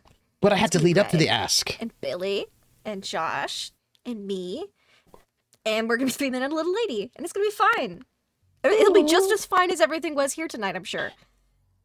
So good. Tell me your favorite thing about the system. Oh, we didn't get into it, but like the Devil's Bargain is a lot of fun. It's your get out of death free card, which you could only use once per session, and only if you have the corruption point available for it. Like what? So that's fun. Like if you hadn't used your reroll, you could use that. That's how you can use it. But if you have used your one reroll or have ready corruption rerolls and you still have corruption space, you can take an extra point of corruption to get that. But then you can't use it again, and you also have no more rolls. And you don't die. Like if that animate would have bitten you, you could have been like, I'll make a Devil's Bargain and not get infected because that will kill me. Oh, I could be like, okay, let's talk Okay. about this. What else is gonna happen? We would have like come to like because there's still a consequence, but you just don't Yeah. die. And then you get to live, but with something also terrible happening or consequential happening. So I think it's a really interesting mechanic because it's a very narrative element in a not so narrative game because the wound system is pretty crunchy. The healing system, you got like healing rate per day. You have to get treated. There's chances of infection and wound complications and yeah. permanent injuries and like a lot of you get hurt in combat. You get messed up pretty fast. It's a lot of fun. You can die pretty easily. So combat's pretty fun. Combat, injuries, and the Devil's Bargain because sometimes when you mishmash narrative elements with like mechanics, it's Simulation kind and of stuff, lame. yeah. But yeah, but that one's actually pretty cool because there's still a terrible consequence. You just don't die, Nice. and you become more corrupt. And you're like, Nice. oh, this is fine. And you're like, is it though? At what cost am I not dying? You know, that kind Yeah. of thing. And it's pretty Yeah. fun. How do you get new And I corruption just love paths? the setting. Oh, you do bad things. Or you don't want to increase your current corruption path anymore because you're getting like the 3 or 4, and you're like, ooh, because once you get 5, you're done. So you go, oh, I would want to do, another reroll or something, or I want to do this thing. And so can I do a different corruption path? Can I do like this? I think this would fit my path my character's going on. Or you do something really messed up along one of those corruption paths, and your GM just goes, there you go. You now have this corruption now because you did this thing. So it's either a consequence of game, or you can willingly take them on. Up to you. Can I tell you something? Please do. When I was in middle school, I had this dream. I still remember it. In this dream, the main character was Jane Seymour, the actress. Okay. Yes. And she was married to Timothy Dalton, who played James Bond at one point in time, but he was also in Flash Gordon as the Baron with the cool mustache. And she had a lady's maid. This was very like Gibson era, right? So like Gilded Age. And she had a lady's maid who looked exactly like her, who was also played by Jane Seymour in my dream. And she had this plan, this cunning plan to... So basically she had this like really expensive life insurance policy that was like worth a whole lot of money. And she had this plan to get the money. And so what she would do is she would kill herself, and then her lady's maid would pretend to be her, collect the money, and then kill herself, and then bring the money to her in the afterlife. Nice. That happened. And Timothy Dalton suspected that actually his wife had done a flim-flam, so he killed himself so he could find her in the afterlife and confront her for cheating. What a dream. And then and so then he's running through the afterlife, which was basically my middle school courtyard, and everybody was wearing wool blankets. And he's like pulling wool blankets off of people, trying to find her. And then he finally finds her, and she's like jewels, diamonds, like big satay, everything. And he's like, you, and I was like, oh, I just feel like she's Christine. That's all. I just feel like maybe that was my point there. A little bit. Yeah. A really nice engagement ring. Like, oh, that's nice. Oh. You're gonna be married right away. That's correct. Lysander says, call the film. You can take it with you. I'm Trooper SJP, and this was lovely. I loved this. This was so fun. I'm so glad we unlocked this with our charity last year, and this was really great. The setting is awesome. I love the creepiness of it. I love all of the bad choices. I also love when you as a player are like, oh, you should not do that, PC. Don't do that. But I was like, yeah, but my PC would totally do that though. So I'm just... Yeah, because you get qualities and impediments, and a lot of times those drive your RP a little bit. Like, you're like, oh, but I'm a sucker for this. Or I can't read, so let's go. Because illiterate's one of your impediments you can take, and you're like, can't read? That sign's not going to warn me. Oh, no. Let me see. So my love is going to be for Lindy for doing this, and thank you so much. And also for working with me for our experiment. And then let me see. Which was good for you as was for me. Oh, so good. Poor Erik. He's not going to, he's going to think he's fine. Do you know what I mean? Like he's going to think he's fine. And if that's what he thinks, isn't that mean he's fine? Yeah. If that's what he truly believes. I'm a little concerned what happens when she gets bored with him, but that's a whole other thing altogether. But don't you know she's also obsessed? Oh, so then it's going to be a really healthy relationship. What did I tell you? Yeah. She's obsessed with you as you're obsessed with her.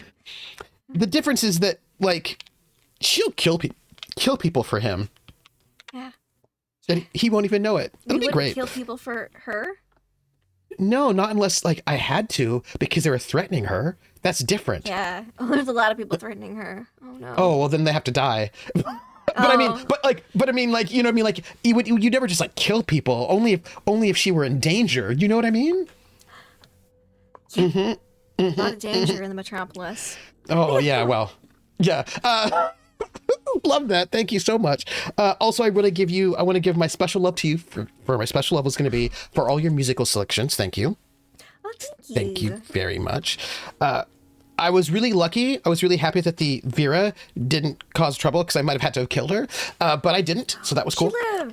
She lived. I mean, you know. Let me see. Today is Saturday. So tomorrow at 8 p.m., as we said, for Roleplay Reflect, it's our third cycle out of 4. So we're in season 1 in space, and we have 4 cycles. We finished the first 2, which was The Expanse, GM'd by Lindy. And then we had Warhammer, GM'd by Simon. Cycle 3 is going to be Traveler, GM'd by David from High Shelf Collective, and we're going to be making characters tomorrow night. So come and see us at 8 p.m. Eastern on all 4 of those channels. And then you can find me Wednesday, where I will be GMing Lindy, Cthulhu Invictus, over on her channel at 8 p.m. Eastern, which is the second half of our special one-shots. And I'm really excited to give her some ancient Roman Cthulhu. Very excited about it. Yay. And I Like, feel we both like picked horror. We're like, yeah, mess me up. yeah. And I'm very excited for that. And I'm looking forward to it very, very much. That said, you can then find me for RPGs. You can find me on Friday for the finale of on my channel at 7 p.m. Eastern, the finale of The Gamblers, our last session of the season before we take our hiatus. And then on Saturday, it's going to be a 12-hour stream from noon to noon Eastern, which will be the gladiatorial arena, GURPS gladiatorial arena with members of the community. We still have 3 slots open. So if you would like to play in our gladiatorial arena, go look on the Patreon or in the announcements on my Discord. But it'll link you to the Patreon. The most recent post on the Patreon, which is open to everybody, has the link to the Google Forms, and you can fill out that form and make your gladiator, or have me make it for you. And what you need, though, requirements are, you need to have a phone verified Twitch account, because that's what you need to get into Twitch Guest Star. And that's it. And a microphone. And let me see. And then I'm also going to go and do an escape room video game with Lindy for the last third of our streamiversary, because Lindy and I are streaming twins. We started basically the same month 9 years ago. So within a couple of days of each other, but we didn't know each other at that time, but we did anyway. We didn't know each other then. Yeah. Now look at us. Now look at us. To celebrate that, we are going to go into the last third of this streamiversary is going to be us doing one of our escape room games, and maybe she will abandon me this year. And the middle third will depend on how many people are in the arena. It'll either be arena for the middle third, or it'll be me doing a solo RPG. More people sign up, so you can get a middle third of arena. So we'll have to find out, and I will let you know. And then I believe after that will be more Roleplay Reflect on the Sunday. But that's me. But I can't go yet because I do have an announcement. We got 100 bits from Roller, who said, Roller! Trooper was a deer in Christine's headlights. And that is true. That is 100% true. Thank you for those bits, Roller 300. And I feel like... I just feel like they're going to have a really strong relationship that will never, ever end. And the only thing that will end might be other people. Do you know? That one of those is an inevitability. I feel like some other people might die. But it'll all be fine. You know what I mean? Because, sure, that's it. Werewolf's like, I want the relationship to end. That's too damn bad. Werewolf, I'm a little bit worried about like the cloning and their relationship never ending. Like not ever. Like for hundreds of years, you know? Lysander says, she probably has some spare bodies constructed for him, just in case. Well, not yet. But that cloning, that's going to be empty when she gets a new one made. You know, then she'll have to make one for him. We're almost like a little worried, a little. Also, here's the other thing. Lindy said it, that Christine was very ambitious. I don't know where this ends. I'm not saying she's going to burn through so many Eriks. I'm not saying that she's a mad scientist bent on world domination, but she might be a mad scientist bent on world domination. She needed to regain control of her household. She just slipped so far. And then? We'll go from there. One step at a time, darling. One step at a time. Well. You have to come back next Wednesday to find out it's on Lindy's hard channel. to do world domination when you are a spirit. That's true. She's technically not alive. She's technically just possessing a clone of herself. He doesn't know that. He doesn't need to know. Oh, my goodness. thank you, everybody. Thank you so much, everyone who's been here. As Pope likes to say, we could not do this without you. Take care of yourself. And I'm just going to note, although Erik Mortimer, Erik and Christine, husband not named Raoul, but Damien, it's fine. Although I thought about it. I was like, no, that's too much. That's too much. You know, Damien is good as a good evil name. Even though Erik would say, follow your passion just the way that he did, I would say,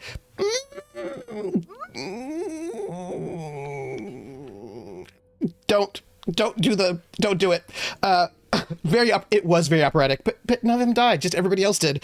It was very, They lived. Yeah, they lived. Everybody else was poisoned. Well, that said, we're going to go. Thank you, everybody. And take care of yourselves. And we'll catch you all on the flip side. See you later, everybody. Bye.